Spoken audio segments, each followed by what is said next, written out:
وقال رسول الله صلى الله عليه وسلم: لا يدخل الجنة من كان في قلبه مثقال حبة من خردل من كبر. وقال رسول الله صلى الله عليه وسلم: من كان في قلبه مثقال حبة من خردل من الإيمان دخل الجنة، أو كما قال النبي عليه الصلاة والسلام. اللهم صل على محمد وعلى آل محمد كما صليت على إبراهيم وعلى آل إبراهيم إنك حميد مجيد. اللهم بارك على محمد وعلى آل محمد كما باركت على إبراهيم وعلى آل إبراهيم إنك حميد مجيد. او زمانہ میں معزز تھی حامل قرآن ہو کر، او زمانہ میں معزز تھی حامل قرآن ہو کر، اور ہم ذلیل و خوار ہوئی تارک قرآن ہو کر، اور ہم ذلیل و خوار ہوئی تارک قرآن ہو کر۔ بلغ العلا بکمالہ کشف الدجی بجمالہ، حسنت جمیع خصالہ صلوا علیہ وآلہ۔ আলহামদুলিল্লাহ সুম্মা আলহামদুলিল্লাহ। শোনা হাজরা শাহী জামে মসজিদের উদ্যোগে 15 দিন ব্যাপী আসন্ন রমজান উপলক্ষে তাফসীরুল কোরআন মাহফিলের ৫ম দিন উপস্থিত সম্মানিত মুসল্লিয়ানে কেরাম, সেরেতাজ উলামায়ে কেরাম, ছাত্র ভাইয়েরা, পর্দার আড়ালের মা ও বোনেরা, মহান মালিকের দরবারে অসংখ্য শুকর, যে মালিক আমাদেরকে অত্যন্ত মহাব্বত করে ভালোবেসে আজকের এই মহতী দিনে, মহতী মাসে আমাদেরকে এক সুন্দর পরিবেশে কোরআনের কিছু কথা মুযাকারা করার তৌফিক দান করেছেন। মালিকের দরবারে শুকরিয়া জ্ঞাপন করি, সকলে পড়ি আলহামদুলিল্লাহ। আরেকটু আওয়াজ দিয়ে পড়ি আলহামদুলিল্লাহ। মাশাআল্লাহ, প্রথম রমজান থেকেই আমার চাইতে অনেক বিজ্ঞ এবং বড় আলেম তারা তাফসীর করে আসছেন। তো আমি একদম সবচাইতে ছোট মানুষ, আলেম কালামের দিক দিয়েও ছোট। তবে আপনাদের মসজিদে আলহামদুলিল্লাহ আপনারা স্মরণ করেন বিদায় প্রায় 9 বছর যাবৎ আমি তাফসীরে মাহফিলে শরীক হই আপনাদের দোয়া নেওয়ার জন্য। আল্লাহ তাআলা তাফসীর কমিটি যারা আছেন, ইন্তেজামিয়া কমিটি, তাদেরকে আমি ধন্যবাদ জানাই যে একটু সুযোগ দেওয়ার জন্য। এখানে তো আসলেই বয়ান করা না, একটু দোয়া নেওয়া, বরকতময় জায়গা। এখানে শুয়ে আছেন আমাদের সকলেরই শ্রদ্ধাভাজন হযরত শাহ বারী ইসমাইল রহমাতুল্লাহ আলাইহি, ওনার এখানে আসা, উনি যেখানে শুয়ে আছেন এখানে একটু বরকতের জন্য আসা, দোয়া নেওয়া সকলের কাছ থেকে। তো দীর্ঘ হায়াত কামনা করেছি সুনা হযরত শাহ বারী ইসমাইল রহমাতুল্লাহ কওমি মাদ্রাসার সম্মানিত পরিচালক হযরত মাওলানা মুফতি মিজানুর রহমান হাফিজাহুল্লাহ তাআলা ওয়া রাআহু। হুজুর অত্যন্ত একজন আলেমে দ্বীন, বুজুর্গ মানুষ, হুজুরের স্মরণ করে থাকেন। তো আসছি আপনাদের দোয়া নেওয়ার জন্য। আর যদি একটু সুযোগ হয় আপনারা যদি একটু বসেন তো কিছু মুযাকারা করব। আসলে তাফসীর করার মতো যোগ্যতা নাই, একটু দর্স যেগুলো আমরা ছাত্রদেরকে পড়াই কিংবা উস্তাদ থেকে শুনেছি, এরকম কিছু কথা বলে ইনশাআল্লাহ আজকের বয়ান শেষ করব। আমা তাওফীকি ইল্লা বিল্লাহ। সকলেই কি ইনশাআল্লাহ থাকবেন শেষ পর্যন্ত? কি বলেন, থাকবেন? একটু জোরে বলেন, থাকবেন? আল্লাহ সকলকে থাকার তৌফিক দান করুন, আমিন।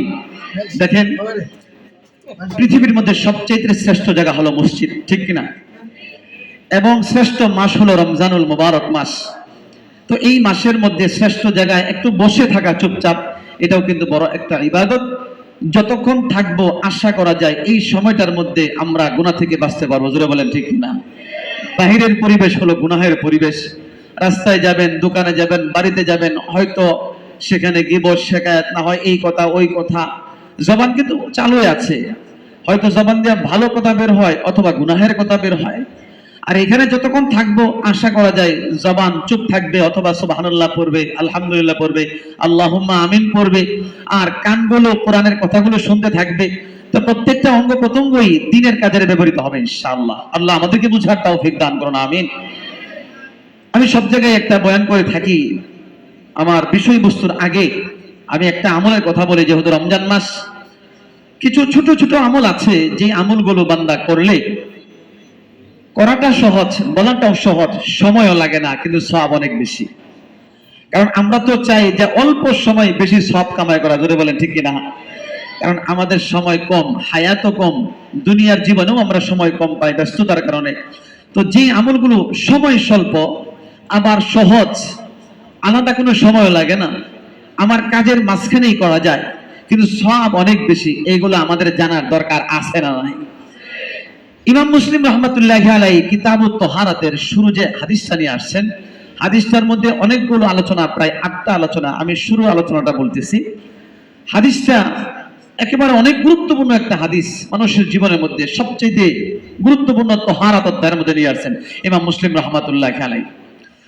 قال رسول الله صلى الله عليه وسلم الطهور شطر الإيمان والحمد لله تملأ الميزان وسبحان الله والحمد لله تملأان أو تملأ ما بين السماوات والأرض أو كما قال النبي عليه الصلاة والسلام رحمة للعالمين। বলেন কিয়ামতের কঠিন ময়দানে বান্দা, মানুষের আমল নামা যখন ওজন করা হবে, মিজানের পাল্লায় আমরা যেমন দুনিয়ায় ব্যবসায়ী পণ্য ওজন করি, দাম চাল ওজন করি, ফল ফ্রুট ওজন করি, সবজি ওজন করে বিক্রি করি, কিয়ামতের ময়দানে আল্লাহ তাআলা বান্দার আমল নামাগুলো ওজন করার জন্য একটা মিজানের পাল্লা কায়েম করবেন। মানুষের নেক এটা ওজন করা হবে, মানুষের গুনাহ এটা ওজন করা হবে। আল্লাহ তাআলা বলেন, বান্দা তুমি যদি একটা সামান্য থেকে সামান্য নেকির কাজ করো, এটাও ওজন করা হবে। সামান্য থেকে সামান্য একটা গুনার কাজ করলেও এটাও ওজন করা হবে। ফাআম্মা মান খাফফাত মাওয়াজিনুহু ফাউম্মুহু হাওিয়া ওয়া আম্মা মান সাকুলাত মাওয়াজিনুহু ফাহুয়া ফি আইশাতির রাদিয়া। আল্লাহ বলেন, বান্দা যার ওজনটা ভারী হবে, আমলের পাল্লাটা ভারী হয়ে যাবে, কিয়ামতের ময়দানে আল্লাহ তাআলা তার জন্য একটা সুন্দর জান্নাত রেখেছেন, সুবহানাল্লাহ। আর যার মিজানের পাল্লাটা হালকা হবে, গুনার পাল্লাটা ভারী হয়ে যাবে, ফাউম্মুহু হাওিয়া, তার জন্য একটা কঠিন জাহান্নাম, যে জাহান্নামের নাম হলো হাওিয়া। হাওিয়া জাহান্নাম বলা হয়, এমন আগুন হবে যে আগুনটা পুড়তে পুড়তে জ্বলতে জ্বলতে মানুষের দিল অন্তর পর্যন্ত জ্বলে যাবে। এমন জাহান্নামের মধ্যে ফালানো হবে যার গুনাহের পাল্লা ভারী হবে, নেকির পাল্লা হালকা হবে। তাহলে গুনাহের পাল্লা যদি ভারী হয়ে যায় আমাকে যেতে হবে জাহান্নামে, আর নেকির পাল্লা যদি ভারী হয়ে যায় ফাহুয়া ফি আইশাতির রাদিয়া, স্বাচ্ছন্দ্যময় জীবন যাপন করার জন্য আল্লাহ জান্নাত নামক বড় একটা নিয়ামতের ঘর দান করবেন, সুবহানাল্লাহ। তাহলে মিজানের পাল্লা কি আমলের পাল্লা হালকা হলে ভালো নাকি ভারী হলে ভালো? জোরে বলেন। ভারী হইলে ভালো। তাহলে ভারী হয়, আল্লাহ রাসূল আমল শিখাই দিয়েছেন, ছোট্ট আমল, এটা করলে তোমার মিজানের নেকির পাল্লা ভারী হয় যায়। রাহমাতুল লিল আলামিন বলেন, কিয়ামতের কঠিন ময়দানে বান্দার ওজন নামা যখন, আমল নামা যখন ওজন করা হবে, সকল মুমিনের আমল নামায় ওজন করা হবে, কিন্তু যেই মুমিনের আমল নামার মধ্যে সুবহানাল্লাহ আর আলহামদুলিল্লাহ জিকির থাকবে, বান্দা প্রতিদিন কিছু সময় আলহামদুলিল্লাহর জিকির করেছে, হেঁটে হেঁটে বসে বসে আলহামদুলিল্লাহ সুবহানাল্লাহর জিকির করেছে, কর্মরত অবস্থায় ব্যবসা করেছে কিন্তু দোকানে বসে বসে মাঝে মধ্যে জিকির করেছে, রাহমাতুল লিল আলামিন বলেন যদি জীবনে একবার অন্তর থেকে জবান দিয়ে আলহামদুলিল্লাহ উচ্চারণ করে থাকে, মিজানের পাল্লায় যেদিন মাপ দেওয়া হবে, ওজন দেওয়া হবে, রাহমাতুল লিল আলামিন বলেন যেই মুমিনের আমলনামায় আলহামদুলিল্লাহর জিকির নাই আর যেই মুমিনের আমলনামায় আলহামদুলিল্লাহর একবার জিকির আছে, কিয়ামতের ময়দানে মিজানের পাল্লা যখন কায়েম করা হবে, যার আমলনামায় একবার আলহামদুলিল্লাহ কমসে কম থাকবে, রাসূল বলেন তার মিজানের পাল্লাটাই কিয়ামতের দিন ভারী হয়ে যাবে। সুবহানাল্লাহ। একবার যদি বলে থাকেন, একবার। আর রাসূল বলেন যদি আলহামদুলিল্লাহর সাথে সুবহানাল্লাহ আরেকবার পড়ে, আলহামদুলিল্লাহর সাথে সুবহানাল্লাহ জীবনে একবার পড়ছে, রাসূল বলেন একবার যদি সুবহানাল্লাহ আর আলহামদুলিল্লাহ একসাথে বলে, রাসূল বলেন কি পরিমাণ সওয়াব দেওয়া হবে এটা আমি বলতে পারবো না, সম্ভব না। একটা আনুমানিক সংখ্যা বলে দেই কিংবা একটা দৃষ্টান্ত দিয়ে দেই কি পরিমাণ সওয়াব দেওয়া হবে, একবার মনে রেখেন। রাসূল বলেন একবার কেউ যদি অন্তর থেকে মহব্বতের সহিত আলহামদুলিল্লাহ আর সুবহানাল্লাহ উচ্চারণ করে, তামলাউ মা বাইনাস সামাওয়াতি ওয়াল আরদ, আসমান এবং জমিনের মধ্যবর্তী যে খালি জায়গাটা আছে এটার হিসাব কি আজও পর্যন্ত কেউ করতে পারছে? এটা কি সম্ভব? সম্ভব না। কি পরিমাণ খালি জায়গা আছে? রাসূল বলেন একবার কেউ যদি মহব্বতের সহিত আলহামদুলিল্লাহ আর সুবহানাল্লাহ উচ্চারণ জবান দিয়া করে, আসমান এবং জমিনের মধ্যবর্তী খালি জায়গার পরিধি সম পরিমাণ তার আমলনামায় নেকি আল্লাহ তাআলা সাথে সাথে লিখে দেন। সুবহানাল্লাহ। আমার আপনার কথা নয়, আল্লাহর রাসূলের হাদিস, সহিহ মুসলিম শরীফের কিতাবুত তাহারাতের প্রথম হাদিসটা খুলে দেখবে। তাহলে আলহামদুলিল্লাহ আর সুবহানাল্লাহ শব্দটা কি কঠিন না সহজ? সহজ না? এই আমলটা করতে কি আলাদা সময় লাগে না কাজের ফাঁকে ফাঁকি করা যায়? যারা মসজিদে 5 ওয়াক্ত নামাজে আসেন, আপনি যদি নিয়ত করেন আসার সময় 50 বার, 25 সুবহানাল্লাহ আলহামদুলিল্লাহ 25 বার 50 বার, যাওয়ার সময় 50 বার, তাহলে প্রতি ওয়াক্ত নামাজে কতবার হইল? 100 বার। তাহলে 5 ওয়াক্ত নামাজে যারা 5 ওয়াক্ত মসজিদে এসে পড়েন এখানে, তাহলে 5 ওয়াক্ত নামাজে আপনার কতবার হয়ে গেল? 500 বার।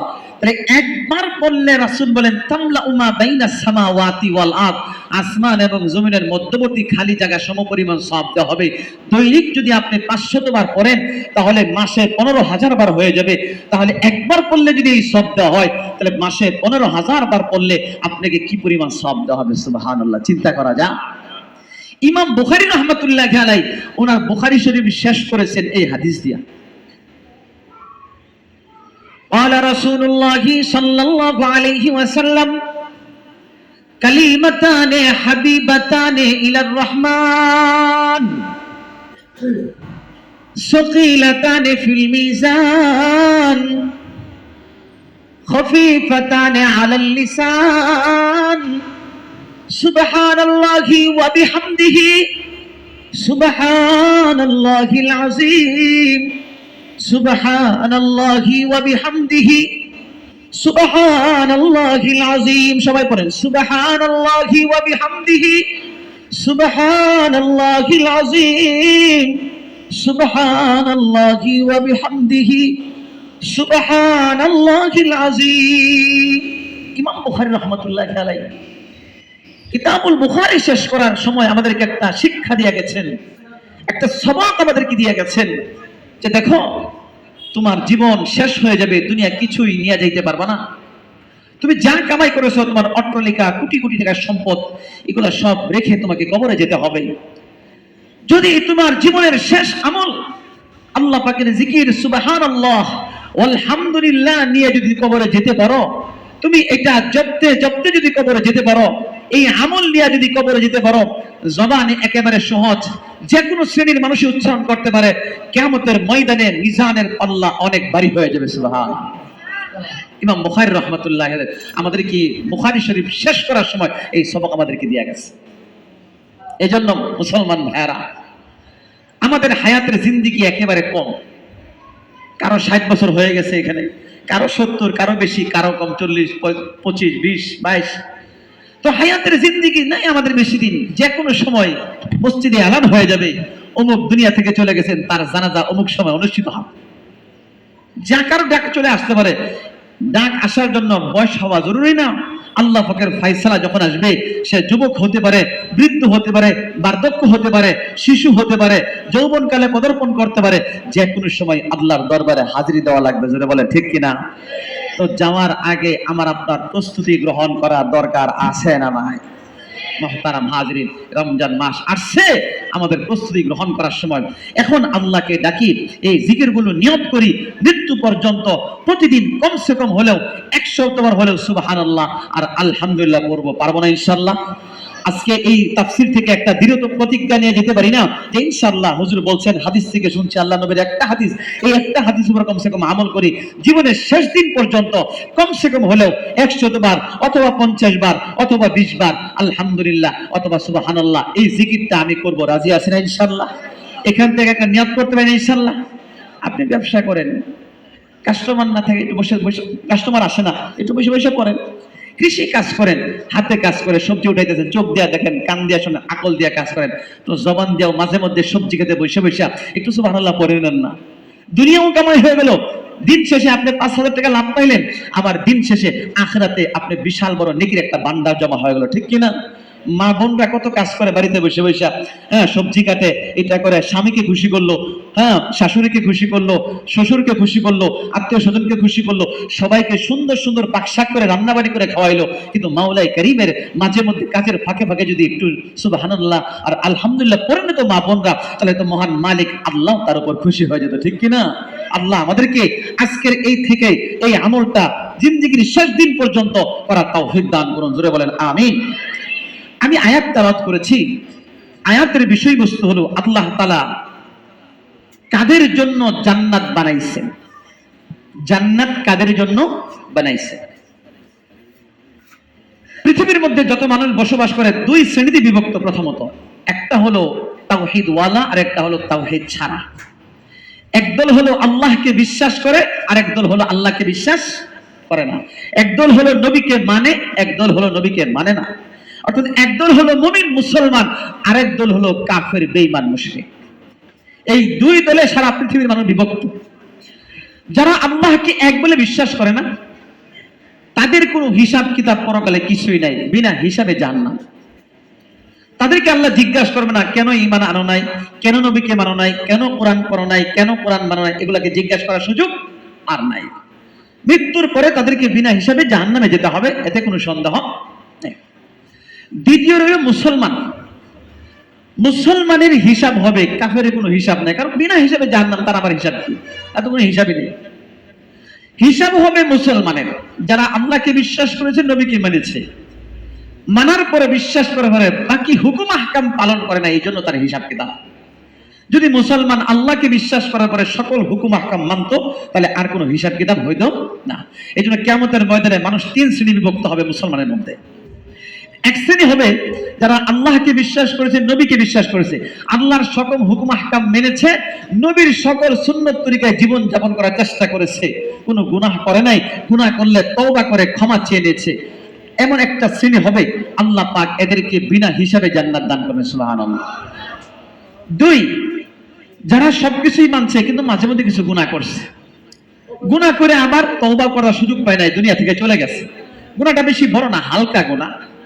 তো এই গুনাহ হওয়ার কারণে এমন একটা শ্রেণী মানুষ হবে যে হালকা গুনাহ, তওবার সুযোগ পায় নাই। এদেরকে আল্লাহ তাআলা পুলসিরাতের পুলের উপর দিয়ে পার করবেন, কিন্তু যাওয়ার পথে কিছু মারধর খাবে। দেখেন না, অপরাধ করলে কেউ ফাঁসি হয়, কেউ 10 বছরের সাজা হয়, কেউ 1 বছরে, কেউ 5,000 টাকা জরিমানা, কেউ বিনা কসুরে খালাস, শেষ। তো এরকম দ্বিতীয় শ্রেণী হবে, এরা কিছু মারধর খাবে, অর্ধেক কাছে যাওয়ার পরে জাহান্নামের ফেরেশতারা কিছু থাপ্পড় চুপড় লাগাই দিবে, কিছু মারধর দিবে, আঘাতপ্রাপ্ত হবে, আঘাতপ্রাপ্ত হয়ে খুব দৌড়ায় দৌড়ায় আবার পার হয়ে যাবে, এরা মুক্তি পাবে। আরেকটা দল যারা কবিরা গুনাহ করেছে, নামাজ পড়ে নাই, রোজা করে নাই, জিনায় লিপ্ত হয়ে গেছে, সুদ খাইছে, অন্যের সম্পদ লুণ্ঠন করছে, কবিরা গুনাহ অনেক করেছে, তওবা সুযোগ পায় নাই, কিন্তু আল্লাহকে বিশ্বাস করত, নবীকে বিশ্বাস করত, কোরআনকে বিশ্বাস করত, আখিরাতকে বিশ্বাস করত, জান্নাতকে বিশ্বাস করত, জাহান্নামকে বিশ্বাস করত, কিন্তু কবিরা গুনাহ ছাড়তে পারে নাই, তওবার সুযোগ পায় নাই। তৃতীয় নম্বর শ্রেণী এরা হলো জাহান্নামে যাবে যখন পুরসিরাতের পুলের অর্ধেক মাঝখানে যাবে, ঠিক যাওয়ার পরে কিতাবের মধ্যে আসছে, মুসলিম শরীফের বর্ণনা, জাহান্নামের ফেরেশতারা এরকম লোহার আংটা নিয়ে দাঁড়ায় থাকবে, মাঝখানে যাওয়ার পরে দু চারজন তাকে আংটা লাগায় টান মারা জাহান্নামে ফালায় দিবে। হাদিসের মধ্যে আসছে কেটে কেটে সে জাহান্নামে পড়ে যাবে, নাউজুবিল্লাহ। তাহলে শ্রেণী হবে তিনটা। এক শ্রেণী বিনা হিসাবে জান্নাতে চলে যাবে, আরেক শ্রেণীর কিছু মায়ের দূর হবে, হালকা হালকা কিছু খাওয়ার পরে তারাও চলে যাবে। আরেক শ্রেণী হবে তাদের কোনো মুক্তি নেই, তা জাহান্নামে যাবে, দীর্ঘদিন শাস্তি ভোগ করতে করতে করতে করতে যখন তার সাজা শেষ হবে, এটা কত হাজার কোটি বছর আল্লাহ পাকি ভালো জানেন। এরপরে আল্লাহ তাআলা নবী আলাইহিস সালাতু ওয়াস সালামের সুপারিশের মাধ্যমে ওই জাহান্নামী লোকদেরকে মুক্তি দিবেন। সুবহানাল্লাহ। নবী আলাইহিস সালাতু ওয়াস সালাম যখন কিয়ামতের ময়দানে মাকামে মাহমুদে দাঁড়ায়া সুপারিশ করবেন, সেজদায় পড়বেন, মাথা যখন সেজদায় চলে যাবেন, আল্লাহ তাআলার কাছে এমন কান্নাকাটি শুরু করবেন, আল্লাহ বলেন, ইয়া মুহাম্মদ ইরফা রাসাক সাল তুতা ওয়াশফা তুশফা। এ নবী, আপনি মাথা উঠান, আপনি যা চান দেওয়া হবে, আপনি যার জন্য সুপারিশ করবেন তাকে আমি ক্ষমা করবো। জোরে বলেন সুবহানাল্লাহ। এই জন্য নবীর সুপারিশ ছাড়া জান্নাতে যাওয়া যাবে না, নবীর সুপারিশ লাগবে। তো নবী আলাইহিস সালাতু ওয়াস সালাম সিজদায় পড়ে এমন কিছু প্রশংসা আল্লাহ করা শুরু করবেন, তো আল্লাহ পাক খুশি হয়ে নবীকে বলেন, আর আপনি কাঁদবেন না, আপনার চোখের পানি যদি আরেকবার পড়ে তাহলে আমার আরশের কম্পন শুরু হয়ে যাবে। নবী, আপনি আর চোখের পানি ফালায়েন না, আপনি মাথাটা উঠান, কি বলতে চান, যাকে বলবেন, যাকে চাবেন তাকে আমি জাহান্নাম থেকে মুক্তি দিব। আল্লাহ রাসূল বলবেন, আল্লাহ আমার এই জাহান্নামী, আমার বান্দা, আমার উম্মত জাহান্নামে চলে গেছে, ও যান, আপনি কাদেরকে নিয়ে আসতে মনে চাই যান। নবী আলাইহিস সালাতু ওয়াস সালাম কিতাবের মধ্যে আসছে জাহান্নামের কাছে যাবেন, যাওয়ার পরে আগুন নিভে যাবে, নবীকে বলেন, আপনি যাকে মনে চাই নিয়ে যান। নবী হাত দিবেন, এই হাতের মুঠিতে যারা থাকবে আল্লাহ রাসূল সবাইকে জাহান্নাম থেকে বের করে নিয়ে আসবেন। সুবহানাল্লাহ। নবী আবার কান্দা শুরু করে, এসে আবার কান্দেন কেন? আমার কিছু উম্মত রয়ে গেছে, যান, আবার যান। নবী আবার হাত দিবেন, যাদেরকে পান নিয়ে আসবেন। তৃতীয়বার নবী আবার সিজদায় পড়বেন, আবার কান্না শুরু করবেন, বলে কান্দেন কেন? আমার কিছু উম্মত বাকি আছে, যান, আপনি যাদেরকে মনে চান নিয়ে আসেন, আবার নিয়ে আসবেন সবাই। চতুর্থবার নবী কাঁদতেছেন, আরো কেউ আসেনি? আছে। আমার আনার আর শক্তি নেই, এটা আপনি একমাত্র পারেন, আমি আর আনতে পারবো না। ইল্লা হাবাসা আলাইহিল কোরআন, এদেরকে কোরআন আটকায় দিচ্ছে, আমি নবীর আর শক্তি নাই আনার জন্য। এরা কারা? এরা হলো ওই সমস্ত মানুষ কিঞ্চিত পরিমাণ, জাররা পরিমাণ ঈমান ছিল, জীবনে কোনো নেক কাজ করে নাই, ভালো কাজ করে নাই, কবিরা গুনাহে লিপ্ত ছিল পুরা জীবন। এদেরকে আল্লাহ তাআলা ওই সামান্য ঈমানের কারণে শেষ পর্যন্ত জাহান্নাম থেকে বের করে নিয়ে আসবেন। সুবহানাল্লাহ। আল্লাহ নবী বলেন, সর্বশেষ যে শ্রেণীর মানুষগুলো জাহান্নাম থেকে বের হবে, এরা যখন বের হয়ে আসবে দেখা যাবে পড়তে পড়তে একেবারে কয়লার মতো হয়ে গেছে, ছোট্ট, এমন পোড়া পড়ছে, লাকড়ি জ্বললে যেমন কয়লা হয়ে যায় এমন কয়লার মতো হয়ে যাবে। আল্লাহ তাআলা এদেরকে কুদরতি হাত দ্বারা বের করে নিয়ে আসবে। আয়েশা, নাহরুল হায়াত, জান্নাতের সামনে একটা নহর থাকবে, এই নহরের সামনে এদেরকে ফালায় দিবেন। ফালানোর সাথে সাথে এই মানুষগুলো আগের মতো ওই নওজোয়ান মানুষে তৈরি হয়ে যাবে। সুবহানাল্লাহ। আগের মতো নওজোয়ান মানুষ কি হবে? তৈরি হয়ে যাবে। আল্লাহ তাআলা এদেরকে জান্নাত দিবেন। বিশাল লম্বা 5 পৃষ্ঠা ব্যাপী হাদিস মুসলিম শরীফের মধ্যে এই সম্পর্কে আসছে। যাক, আমি ওখানে যাব না। তো আমার কথা ছিল যে আল্লাহ তাআলা জান্নাত কাদের জন্য বানাইছেন বিনা হিসাবে? যারা দুনিয়ার মধ্যে আল্লাহ এবং আল্লাহর রাসূলের কথা মতো জীবন যাপন করেছে এবং সাথে আরো কিছু আমল করেছে, জীবনে কারো কষ্ট দেয় নাই, কারো জুলুম করে নাই, কারো নির্যাতন করে নাই, দিলের মধ্যে যাদের অহংকার ছিল না, যাদের মাল আত্মসাৎ করে নাই, যাদের মধ্যে কথা দিয়ে কষ্ট দেয় নাই, সম্পদ নিয়ে কষ্ট দেয় নাই, কোনোভাবে কষ্ট দেয় নাই, আল্লাহ বলেন এদের জন্যই আমি জান্নাত বানাইছি, আর এদেরকে আমি বিনা হিসাবে জান্নাত দান করব। সুবহানাল্লাহ। সবাইকে আমরা চাই না বিনা হিসাবে জান্নাতে যাইতে? ধরে বলেন চাই না আমরা? এমন কেউ আছে যে হিসাব দিয়ে জান্নাতে যাব? আল্লাহর সামনে হিসাব দিয়ে কেউ জান্নাতে যাইতে পারবে? পারবে না। আমরা সবাই চাই আল্লাহ আমাদেরকে বিনা হিসাবে জান্নাত দান করুন, জোরে বলেন আল্লাহুম্মা আমিন। তো বিনা হিসাবে জান্নাত পাওয়ার জন্য আল্লাহ রাসূলের হুকুম আহকাম পালন করার পরে এই আয়াতের মধ্যে বিশেষ একটা শর্ত আরোপ করেছেন, যেই বান্দা এই শর্ত পালন করবে আল্লাহ বলেন আমি তাকেই জান্নাত দান করব। সুবহানাল্লাহ। তিলকাল জান্নাতুল্লাতী নুরিসু মিন ইবাদিনা মান কানা তাকিয়া। আল্লাহ বলেন আমি জান্নাতের ওয়ারিস বানাবো, জান্নাতের মালিক তাদেরকে বানাবো যাদের দিলের মধ্যে আমি আল্লাহর ভয় আছে, সদা সর্বদাই আমি আল্লাহকে ভয় করে, ব্যবসার মধ্যে আমি আল্লাহকে ভয় করে, মসজিদের মধ্যে আমি আল্লাহকে ভয় করে, বাজারের মধ্যে আমি আল্লাহকে ভয় করে, ঘরের মধ্যে আমি আল্লাহকে ভয় করে, একাকী যখন হাঁটে বান্দা আমি আল্লাহকে ভয় করে, সবজি খেতে বসে বসে যখন সবজি উঠায় আল্লাহকে ভয় করে। আল্লাহ বলেন এমন বান্দাকে আমি জান্নাতের ওয়ারিস বানাবো, জান্নাতের মালিক বানাবো। এই জন্য আল্লাহকে সব সময় ভয় করব না, মাঝে মধ্যে ভয় করব। জুড়ে বলেন সব সময় না মাঝে মধ্যে, সর্ব জায়গায় না কিছু জায়গা, সব জায়গায় আল্লাহ পাককে সব সময় সর্ব জায়গায় ভয় করতে হয়। যখন দেখবেন দিলের মধ্যে আল্লাহর ভয় নাই, তখনই দেখবেন ইমানের মধ্যে ঘাটতি আছে, তখন এই গুনার দিকে বান্দা যায়। যখন আল্লাহর ভয় পরিপূর্ণ থাকে তখন কিন্তু বান্দা গুনাহ করে না, জোরে বলেন ঠিক কিনা। যে যুবক মানুষটাই গুনাহ করে, যে বৃদ্ধ বাবাজিটাই গুনাহ করে, যে মা বোনটাই গুনাহ করে, বুঝতে হবে ওই গুনার সময় আল্লাহর ভয় তার দিলের মধ্যে ছিল না।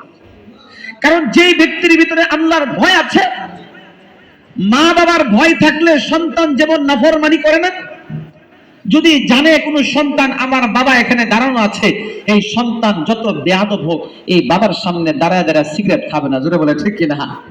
কোনো গুনাহ করবে না, অন্যায় করবে না, ইফতিজিং করবে না, রাস্তায় দাঁড়ায় দাঁড়ায় মহিলাদেরকে বিব্রত করবে না, তাদেরকে মস্করা করবে না, জানে আমার বাবা এখানে আছে, আমার চাচা এখানে আছে। সামান্যতম ভয় যদি বাবার কারণে থাকে, দিলের মধ্যে থাকে, সন্তান গুনাহ করে না, অপরাধ করে না। তো আল্লাহর ভয় যদি আমার আপনার ভিতরে থাকে, তাহলে কোন মুসলমান গুনাহ করতে পারে, করার সাথে সাথে আবার তওবা করে আল্লাহর কাছ থেকে মুক্তি পাবে, জোরে বলেন ঠিক কিনা। এই জন্য সারা পৃথিবীর মধ্যে যত ক্রাইম হচ্ছে, যত অপরাধ সংঘটিত হচ্ছে, কারণ একটাই, মুসলমানের দিল থেকে আল্লাহর ভয় উঠে গেছে। আমি ক্ষেতের মধ্যে আইল কাটার সময় অন্য জমি থেকে 2 ইঞ্চি নিয়ে নেই, কেন? আল্লাহর ভয় নাই। সবজি বিক্রেতা সবজি বিক্রি করে, ভালোটা 2-1টা দিয়ে খারাপ 4-5টা ঢুকায় দেয়। ফল বিক্রেতা ফল বিক্রি করে, উপরে 2-4টা ভালো দেয়, ভিতরে 2-4টা পচা মন্দ ঢুকায় দেয়। ধানের ব্যবসায়ী ধান বিক্রি করে কিংবা ধান ক্রয় করে, নেওয়ার সময় নেই 42 কেজি 1 মণ, আর বেচার সময় দেয় 38 কেজিতে 1 মণ। আছে না নাই? আমি এটা একজন অভিজ্ঞতা লাভ করছি। একজন এরকম তার পাথর 2টা, আমার এক মুসল্লি বাররা যখন জুমার নামাজ পড়াইতাম, তো গেলাম পাথর 2 টাকা, হুজুর আমাদের সিস্টেম 2টা, নেওয়ার সময় 42 কেজিতে 1 মণ আর দেওয়ার সময় 38 কেজিতে 1 মণ। দেখছেন পাথর যে 2টা বানাইলো, কারণ কি? তার দিলের ভিতরে আল্লাহর ভয় নাই। আমি 42 কেজি নিচ্ছি আর দিচ্ছি 38 কেজি, কেউ দেখে না, কেউ বুঝে না, বললেও বুঝলেও বলার কিছু নাই, কিন্তু মালিক দেখেন কি দেখেন না, জোরে বলেন দেখেন। মালিক সবকিছু দেখতেছে, সবকিছু জানতেছেন মালিক। এই জন্য যখনই গুনাহ করি খেয়াল করব আমার গুনাহ কিন্তু আল্লাহ দেখতেছে। আল্লাহু আকবার। আল্লাহ তো সবকিছু দেখেন। বান্দা যখন রাস্তা দিয়ে হাঁটে, যুবক ইশারায় কি বলতে চায় পৃথিবীর কেউ না বুঝলেও মাওলাই কারীম বলেন, জোরে বলেন ঠিক কিনা। ইয়ালামু খায়রাতাল আয়ুনি ওয়া মা তুখফিস সুদূর। আল্লাহ বলেন বান্দা রাস্তা দিয়ে হাঁটার সময় তোমার চোখের ইশারা কি বলতে চায় পৃথিবীর কেউ জানুক আর না জানুক, আমি মাওলাই কারীম কিন্তু তোমার চোখের ইশারাটাও জানি, জোরে বলেন ঠিক কিনা। শুধু তাই নয়, আল্লাহ বলেন বান্দা মৃত্যু পর্যন্ত তোমার দিলের মধ্যে কি কি গুনাহের কাজ আসতে পারে, কি কি নেকির কাজের আশা আকাঙ্ক্ষা আসতে পারে, আমি আল্লাহ তোমার দিলের অবস্থাটাও জানি। সুবহানাল্লাহ। কোথায় যাবে? দিলে কি বলতে চায় এইটা আল্লাহ পাক জানেন। তাহলে গুনাহ যখন করি ডানে তাকাই বামে তাকাই সামনে তাকাই, মনে করতেছি কেউ তো নাই, আচ্ছা কেউ তো নাই, রাত্রে অন্ধকার, যুবক কলার ঘাড়া একটা হাতে নিয়ে ছুটে গেল বাজা। শরাবের বোতল হাতে নিয়ে জঙ্গলে বৈশা যুবক পান করে, মনে করে বাবা মায় দেখে না, মুরব্বিরা দেখে না। যুবক শুনে রাখো, তোমার মাওলাই কারীম তোমার A to Z দেখতেছে। কিয়ামতের ময়দানে তোমাকে শরাবের বোতলে হাতে করে তোমাকে কিয়ামতের ময়দানে ওঠানো হবে। তোমার মা বাবা সেদিন দেখবে আমার সন্তান কত অপরাধ জগতের মধ্যে ডুবেছিল। দুনিয়ার সিসি ক্যামেরার ফুটেজ নষ্ট করা যায়, টাকা দিয়া সরানো যায়, এদিক সেদিক করা যায়। রব্বে কারীমের সিসি ক্যামেরার ফুটেজ নষ্ট করার সক্ষমতা কেউ পৃথিবীতে নাই, জোরে বলে ঠিক কিনা? এই জন্য মুহতারাম হাজরিন, আল্লাহ তাআলা কিয়ামতের ময়দানে একটা নয় দুইটা নয় আমার গুনাহকে সাব্যস্ত করার জন্য চারটা সাক্ষী পেশ করবেন। সর্বপ্রথম যে সাক্ষীরা পেশ করবে আমার অঙ্গ প্রত্যঙ্গ। আমি যেই অঙ্গ দিয়ে গুনাহ করেছি ওই অঙ্গের আল্লাহ তাআলা জবান খুলে দিবেন, হাতে কথা বলবে, পায়ে কথা বলবে, চুলে কথা বলবে, অঙ্গ প্রত্যঙ্গ কথা বলবে, জবান বন্ধ করে দেব, বান্দা জবান দিয়ে মিথ্যা কথা বলে।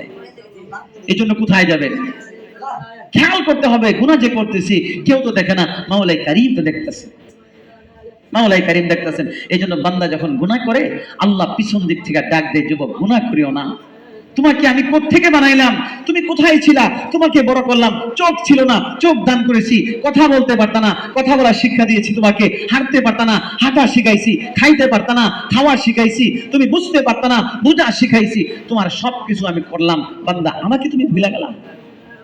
ফেসবুক আর ইন্টারনেটে তুমি ঘন্টার পর ঘন্টা সময় দিচ্ছ, আমি মাওলাই কারীম তোমার সবকিছু পূরণ করি, তুমি যা চাও যা চাও না ওইটাও দেই, যা তোমার প্রয়োজন আমি সব পূরণ করি, তুমি জানো না কোনটা তোমার প্রয়োজন কোনটা তোমার প্রয়োজন না, সব আমি দেই, আমাকে তুমি ভুলে গেলা। মাওলাই কারীম প্রতিদিন ডাক দেয় আমাকে, পিছন দিক দিয়ে ডাক দেয়, যাও না গুনাহের কাছে যাও না, আমি আছি, আমার কাছে আসো, তোমার কি লাগে আমি তোমার প্রয়োজন পূর্ণ করবো। আল্লাহু আকবার, আল্লাহু আকবার।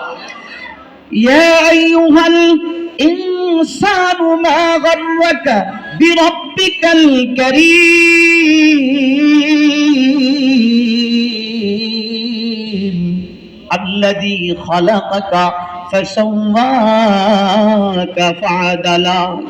আল্লাহ পাক রব্বুল আলামিন বলেন, এই ইমানদার মুসলমান যুবক, কোন জিনিসে তোমাকে ধোঁকা দিল? আমাকে ভুলে গেলে তুমি মনে করতেছো আমি কিছু জানি না, আমি তোমাকে ধরবো না, আমি তোমার গুনাহ সম্পর্কে আমি জানি না। বান্দারে, তুমি একটা ফোঁটার পানির মধ্যে ছিলে, তুমি ফলের মধ্যে ছিলে, বাতাসে ছিলে, সেখান থেকে তোমার মায়ের পেটে আমি এক ফোঁটা পানি রাখলাম, সেখান থেকে তোমাকে বড় করেছি, গোশত দিয়েছি, হাড্ডি দিয়েছি, নাক বানাইছি, কান বানাইছি, কথা বলার যোগ্যতা আমি আল্লাহ দিয়েছি, দুনিয়ার মধ্যে তোমাকে আলো বাতাস আমি দেখাইলাম। বান্দা তুমি আমাকে ভুলে গেলা? না না না না না, আমার কাছে রশিটা আছে রে বান্দা, সময় যখন ফুরিয়ে যাবে আমি আল্লাহর কাছে আসবা, কিয়ামতের ময়দানে আমি আল্লাহ তোমার সব গুনাহগুলো তোমার সামনে হাজির করব। বান্দা গুনার কাজে যাও না, আমি আল্লাহকে স্মরণ করো, কিয়ামতের ময়দানে আমি আল্লাহ তোমাকে বিনা হিসাবে জান্নাত দান করব। সুবহানাল্লাহ। আল্লাহকে ভুলে গেলে চলবে না, আল্লাহকে ভুলে গেলে চলবে না। এই জন্য জান্নাত যদি পাইতে চাই, আমি যে আয়াত তেলাওয়াত করেছি আয়াতের মধ্যে আল্লাহ একটা শর্ত দিয়েছেন, একটা শর্ত, সবকিছু করার পর একটা শর্ত দিয়েছেন। কি শর্ত? যে আমি জান্নাত তাদের জন্যই বানিয়েছি যারা দুনিয়ার মধ্যে অন্যকে কষ্ট দেয় না, জুলুম করে না, নির্যাতন করে না, অহংকার প্রদর্শন করে না, উদ্ধত দেখায় না। আমি আল্লাহ এই শ্রেণীর মানুষের জন্য জান্নাত বানাইছি, জোরে বলেন সুবহানাল্লাহ। তিলকা দারুল আখিরাতু নাজআলুহা লিল্লাযীনা لا يريدون علوا في الأرض ولا فسادا والعاقبة للمتقين। الله أكبر। আল্লাহ বলেন, বান্দা আমি জান্নাত তাদের জন্যই বানাইছি যারা দুনিয়ার মধ্যে মানুষকে নির্যাতন করে না, যারা জুলুম করে না, অন্যের সম্পদ আত্মসাৎ করে না, অন্যকে কষ্ট দেয় না, তার হাত পাও জবান থেকে অন্য মানুষের নিরাপদ থাকে, দিলকে অহংকার মুক্ত করেছে, অহংকার প্রদর্শন করে না। অনেক সম্পদের মালিক আল্লাহ বানাইছে কিন্তু অহংকার করে না। আল্লাহ বলেন এই শ্রেণীর মানুষের জন্যই আমি জান্নাত নামক নিয়ামতটা বানাইছি। সুবহানাল্লাহ। অহংকার এমন একটা খারাপ গুণ, এমন একটা মরণ গুনাহ, যে গুনাহের কারণে মানুষ অপরাধ জগতে ডুবে পড়ে। যত মানুষই অপরাধ করে দেখবেন তার কারণটা কি? তার ভিতরে অহংকার ছিল। ছোট ভাইকে বড় ভাই একটু শাসন করছে, ছোট ভাইয়ের সম্পদ বেশি, তার ভিতরে অহংকার আছে। বড় ভাই আমাকে মারছে, ঠিক আছে আরে দেখাই দিব। কি করছে? সে এখন ষড়যন্ত্র করতেছে কেমনে বড় ভাইকে দুনিয়া থেকে বিদায় দেওয়া যায়। অহংকার। আমার সম্পদ বেশি, আমাকে সে শাসন করার কে? এলাকার মাতাব্বর একজন রিক্সাওয়ালা একটু কথা বলেই ফেলেছে, কথার কথা। এখন হ্যাঁ, আমি এই এলাকার মাত্র কথা বলছি, যা রিক্সাওয়ালাকে জুতা দিয়ে চারটে দেয়াল দোষ কিন্তু তা রিক্সাওয়ালা গরিব মানুষ, কেন তার সামনে একটু চোখ রাঙায় কথা বললো, এটাই তার অপরাধ। এই অপরাধের কারণে তাকে জুতা দিয়ে মাইরা রক্তাক্ত করে পাঠিয়ে দিয়েছে। এটা কে থেকে হয়েছে? তার অহংকার, সম্পদের অহংকারের কারণে। বলে ঠিক কিনা? যত অপরাধ হচ্ছে সবকিছু অহংকার থেকে উৎপত্তি। অহংকার এমন মারাত্মক গুনাহ, তার একটা দৃষ্টান্ত আপনার সামনে দেই, বুঝবেন। আমি আমার আয়াতের তাফসীরের দিকে যাচ্ছি। সর্বপ্রথম যে অহংকার করেছিল তার নাম কি জানেন নাকি আমরা? তার নাম হলো শয়তান। তার নাম কি? শয়তান। শয়তান এত বেশি ইবাদত করেছে, তাফসীরের কিতাবের মধ্যে আছে হুয়া আবুল মালাইকা। তাফসীরে জানালেন আছে তাকে ফেরেশতাদের নেতা বলা হয়তো, সর্দার বলা হয়তো। কেন বলা হয়তো? এত বেশি ইবাদত করেছে, অন্য ফেরেশতারা তার সাথে ইবাদত করতে পারে নাই। আশরাফ আলী থানভী রাহমাতুল্লাহ আলাইহি বলেন, এমন কোন জায়গা ছিল না যেখানে ইবলিসের সেজদা পড়ে নাই, এত বেশি সেজদা করছে। এত বেশি ইবাদত করার পরে যাকে আবুল মালাইকা বলা হইতো, সে শয়তান কেন হইল? ঘটনাটা কি? সে কি আল্লাহর সাথে কোনো বন্দুক যুদ্ধ লাগছিল নাকি ফেরেশতাদের যুদ্ধ করছে, নাকি জান্নাতের মধ্যে সে অপরাধ করছে? কিছুই করে নাই। একটা মাত্র তার অপরাধ, সে আল্লাহ তাকে বলছিল সকল ফেরেশতাকে আদমকে সেজদা করো, সকলেই সেজদা করছে, সে সুজায় দাঁড়ায় রয়েছে। দাঁড়ায় রয়েছে কেন? দাঁড়ায় রয়েছে এই জন্য, তোমার কথা তো সবই ভালো লাগে, কিন্তু আজকে একটা অযৌক্তিক আদেশ করছো, এই অযৌক্তিক আদেশ আমার কাছে ভালো লাগে না। কি অযৌক্তিক করলাম? আনা খায়রুম মিন, আমি তার চাইতে ভালো। তুমি আমাকে বললা তাকে সেজদা করতে, সে না আমাকে সেজদা করবে, এই কথাটা আমি মানতে পারলাম না। আল্লাহ বলেন ঠিক আছে, মানার দরকার নাই, আমার সাথে অহংকার দেখাইলি, যা তোকে চিরতরে জাহান্নাম তোর জন্য হালাল করে দিলাম, আর জান্নাত তোর জন্য হারাম করে দিলাম, যা। তাহলে শয়তানের কোনো অপরাধ ছিল না, অপরাধ একটাই, আল্লাহর সামনে অহংকার দেখাইছে। এখান থেকে আমরা শিক্ষা নিতে পারি তাফসীর থেকে যে অহংকার কত মারাত্মক গুনাহ। হাজার হাজার বছরের ইবাদত মিনিটেই শেষ হয়ে গেল। শয়তানের হাজার হাজার বছরের ইবাদত, যাকে আবুল মালাইকা বলা হয়তো, আল্লাহর সামনে সামান্য একটু অহংকার বলছে আনা খায়রুম মিন, আমি তার চাইতে ভালো, এই কথাটা মাত্র দিলে আসছে, আল্লাহ বলেন যা, তোর হাজার বছরের ইবাদত নষ্ট করে দিলাম। এখন চিরস্থায়ী জান্নাতি জাহান্নামী হয়ে গেলে, আর জান্নাত তোর জন্য হারাম করে দিলাম। আল্লাহ পাক আয়াত নাযিল করেছেন, শয়তান যখন বলল আনা খায়রুম মিন, আমি তার চাইতে ভালো, আল্লাহ আয়াত নাযিল করেছেন যা, তুই যেহেতু ভালো, দুনিয়া চলে যা। ক্বালা ফাখরুজ মিনহা ফাইন্নাকা রাজীম ওয়া ইন্না আলাইকা লা'নাতা ইলা ইয়াউমিদ্দিন। আল্লাহ বলেন যা, কিয়ামত পর্যন্ত আমি তোকে দুনিয়ায় পাঠিয়ে দিলাম, এমনি এমনি পাঠাইলাম না। আল্লাহ বলেন কিয়ামত পর্যন্ত যত মানুষ আসবে, সকল মানুষ তোর নামটা নিবে লানত সহ, বলবে আউযু বিল্লাহি মিনাশ শাইতানির রাজীম। আল্লাহ, আমি তোমার কাছে বিতাড়িত শয়তান, লানতপ্রাপ্ত শয়তান, অভিশপ্ত শয়তান থেকে আমি তোমার কাছে আশ্রয় চাইতেছি। আমি তোকে লানতের শিকল পরায় দিলাম, যা, আর কিয়ামত পর্যন্ত তোর নাম ভালো করে মানুষ আর মুখে নিবে না। লানতের তখতা, লানতের জিনজির শয়তানের গলায় পরায় দিয়েছে। কেন? অপরাধ কি ছিল?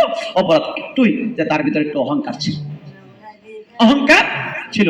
এই জন্য অহংকার হলো এটা শয়তানের গুণ, আর বিনয়ী হলো নম্র ভদ্র বিনয়ী হওয়া, মানুষকে ছাড় দেওয়া, অহংকার মুক্ত হওয়া, এটা হলো জনাবে মুহাম্মদুর রাসূলুল্লাহ সাল্লাল্লাহু আলাইহি ওয়াসাল্লামের গুণ। আর অহংকার করছে মুসা আলাইহিস সালামের সাথে। মানুষ বলছে, কারণ আল্লাহ তোমাকে এত সম্পদ দিছে, একটু দান সদকা করো না। ওই বলো কি, আল্লাহ আবার কি? এইগুলো আমার জ্ঞানের কারণে, আমার বুদ্ধি শুদ্ধির কারণে আমি এই মাল পাইছি, আল্লাহ আমার দিছেনি। আমার যদি এলেম না থাকতো, তোমার দিল না কেন? আমি তাওরাতের হাফেজ, আমি অনেক এলেমের অধিকারী, এই জন্য আমার এলেমের কারণে মাল দেওয়া হয়েছে, তোমাদেরকে দেওয়া হয় নাই, এটা আমি আবার দান করবো কেন? আমার যদি এলেম না থাকতো আমি মাল পেতাম না, এলেমের কারণে পেয়েছি। এখানে কেউ আমাকে মাল দেয় না, আমাকে মাল দেয় নাই। তো কারণ অহংকার করছে। মুসা আলাইহিস সালাতু ওয়াস সালামকে বেইজ্জতি করতে চাইছিল। মুসা আলাইহিস সালাতু ওয়াস সালাম এমন আল্লাহর কাছে দোয়া করেছে, এমন ভাবে তার জন্য বদদোয়া করেছে, আল্লাহ তাআলা কিয়ামত পর্যন্ত আমাদেরকে জানায় দিয়েছেন হারুনের মাল সহ আল্লাহ জমিনে দাবায় দিয়েছেন। জোরে বলেন ঠিক কিনা? কোরআনের মধ্যে আসছে ঘটনা, হারুনের মাল সহ সবকিছু একবারে জমির নিচে চলে গেছে।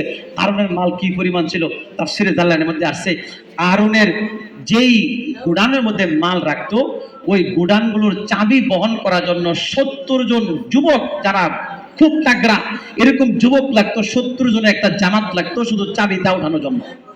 শুধু চাবিগুলো উঠাবে এরকম 70 জনের একটা জামাত লাগতো, যারা খুব যুবক মানুষ, খুব শক্তিশালী। তাহলে মাল কি পরিমাণ হতে পারে? যদি শুধু গোডাউনের চাবি ওঠানোর জন্য 70 জন লাগে, তাহলে মাল কি পরিমাণ হতে পারে একটা আন্দাজা করা যায়। জোরে বলেন ঠিক কিনা? তো এই জন্য অহংকার দিলের মধ্যে রাখা যাবে না, অহংকার মুক্ত দিল হতে হবে।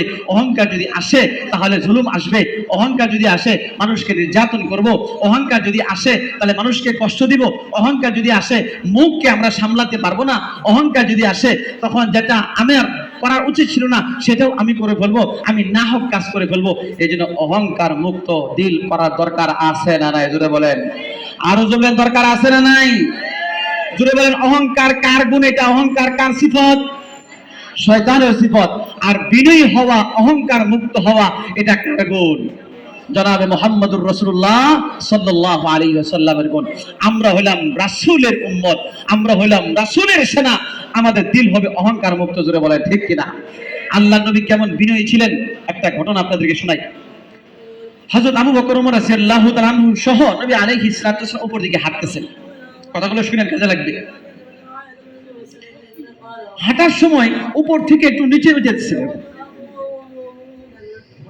তো যখন একটু স্লো ঢালের উপরে উঠে গেছেন, এরকম ভাবে পিছন দিক থেকে একজন ইহুদি আইসা নবীকে চাদর ধরে টান দিয়েছে। নবীর চাদর গায়ে ছিল, চাদর পরানো ছিল, চাদরের আঁচলে ধরে পার্শ্বে ধরে কিনারা ধরে খুব টান দিছে। টান দেওয়ার কারণে নবী উপর থেকে নিচে চলে আসছে। এখানে দাগ লাগছে নবীর, নবী একটু কষ্ট পাইছে, পিছন দিকে তাকায় দেখে ইহুদি। তো ইহুদির চেহারা দেখে আর নবী রাগ করে না, একটা মুস্কি হাসি দিয়েছে। জোরে বলে আল্লাহু আকবার, আরো জোরে বলে আল্লাহু আকবার। মুস্কি হাসি দিয়েছেন নবী। নবী যখন মুস্কি হাসি দিয়েছেন, ইহুদি আর রাগ করছে বেশি। রাগ করে বলে, ইয়া মুহাম্মদ, বেয়াদবিমূলক শব্দ, মুহাম্মদ নাম ধরে ডাক দিচ্ছে, যে তোমার কাছে আমি টাকা পাই, ঋণ নিছিলা, ঋণ দাও না কেন? এখন তুমি ঋণ আদায় করো, এখন তোমার সামনে যাওয়ার সুযোগ নাই। নবী আলাইহিস সালাতু ওয়াস সালাম রাগ করে নাই, মুস্কি হাসি দিয়ে কথা বলতেছেন। ঠিক আছে, তুমি ঋণ পাও, আমার কাছে টাকা পাও, তোমার চাওয়ার অধিকার আছে, তবে তুমি যে সময় দিয়েছিলা আরো 2-4 দিন সময় অবশিষ্ট আছে, এখনো কিন্তু পরিশোধ করার সময় হয় নাই, তারপরেও তুমি যে এখন চাইছো, এটা তোমার চাওয়ার অধিকার, তোমার অধিকার তোমার আছে। উমর রাদিয়াল্লাহু তাআলা ঘটনা দেখা সাথে সাথে উনি গরম সাহাবী, উমর একটু গরম ছিলেন না, শয়তান দিকে তাকে ভয় পাইতো। ওনার ঝগড়া হইলে, কিছু হইলে সাথে সাথে তরবারি ফয়সালা হবে, তরবারির মাধ্যমে, কথা আছে নাই, কাজে হলো ফয়সালা। সাথে সাথে কোমর থেকে তরবারি মুক্ত করছেন, ইয়া রাসূলুল্লাহ অনুমতি দেন, ইহুদিকে এখনই বিদায় দেয়া দেই, আর সামনে বাড়ার দরকার নেই।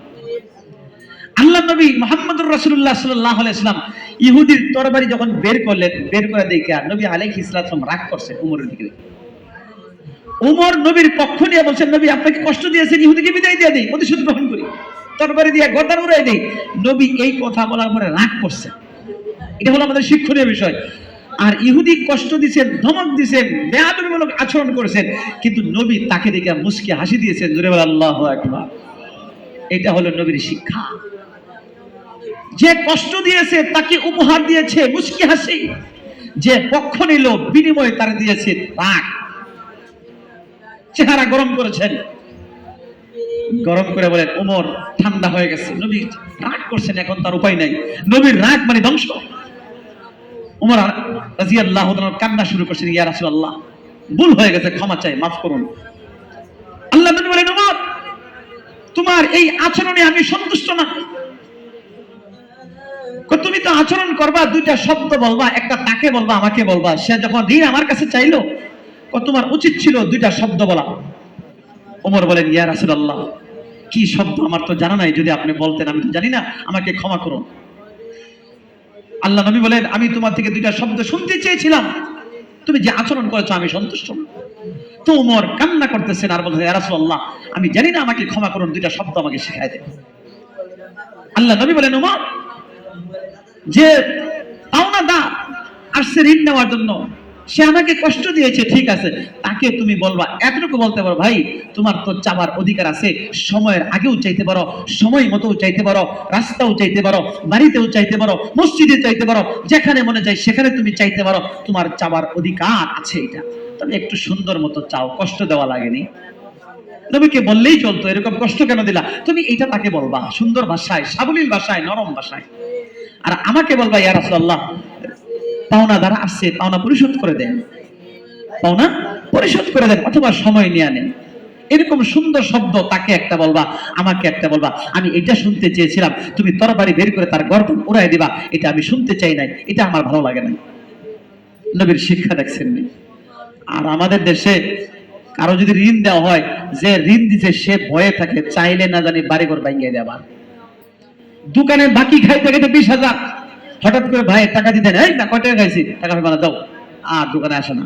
আরেকবার কথা বলবা, সাদা ভাই প্রতি মাসে 5,000 টাকা, 6 মাস গেছে গা, 5, 6, 30,000, 10,000 টাকা দাও, আর তোমার কাছে 10,000 টাকা ভাই কাজটা হয়ে গেছে গা, সাদা তো দেওয়া নেই, তো ঠিক আছে 10,000 মাফ করে দিলাম, 20,000 সমান সমান, লাগবে না। এখন আমাদের দেশে মানুষের ঋণ দিয়ে কষ্টে থাকে, ভয়ে থাকে, চাইলে না জানি আবার পেরেশানির মধ্যে পড়ি। এই জন্য চা খুব করুন সুরে, ভাই যদি একটু দেয়া দিতেন, আমি চলতে পারতেছি না।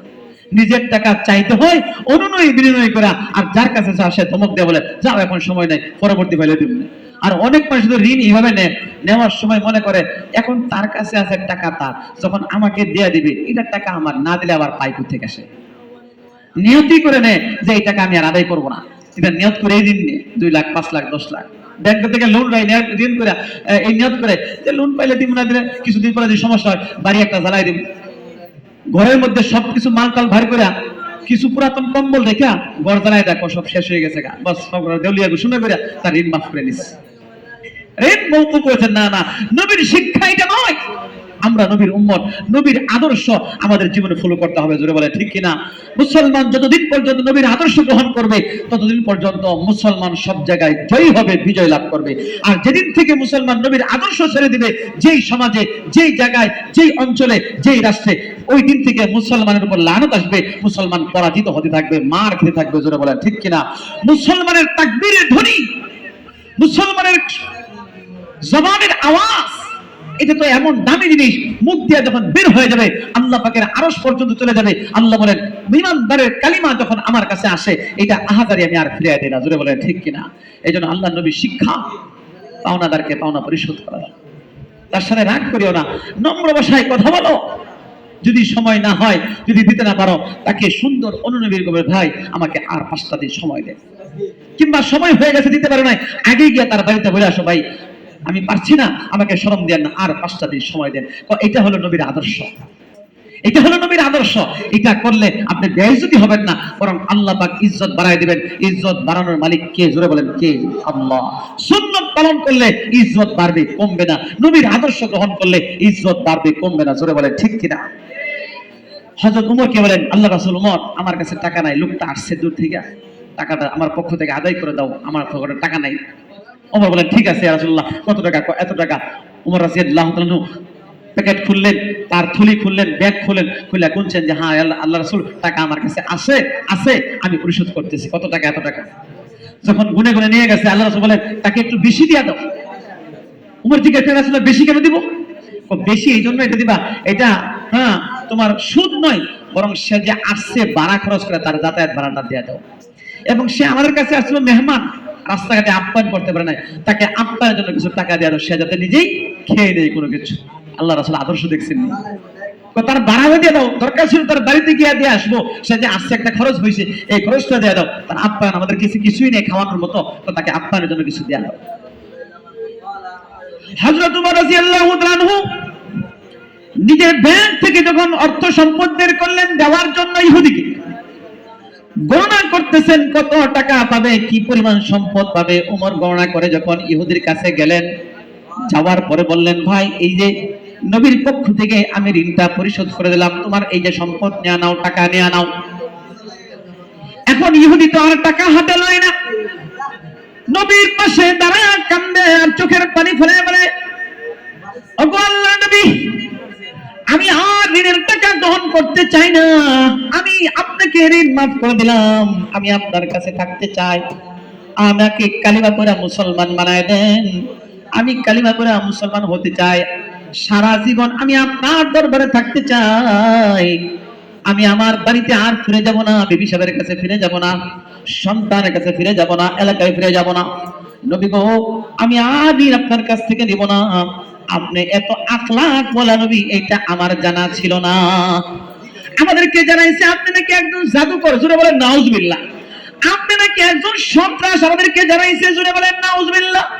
আল্লাহ পাক আয়াত নাযিল করে জানায় দিয়েছেন নবী সন্ত্রাস নয়, নবী জাদুকর নয়, নবী পাগল নয়, নবী হলেন আদর্শওয়ালা নবী। ইন্নাকা লাআলা খুলুকিন আযীম।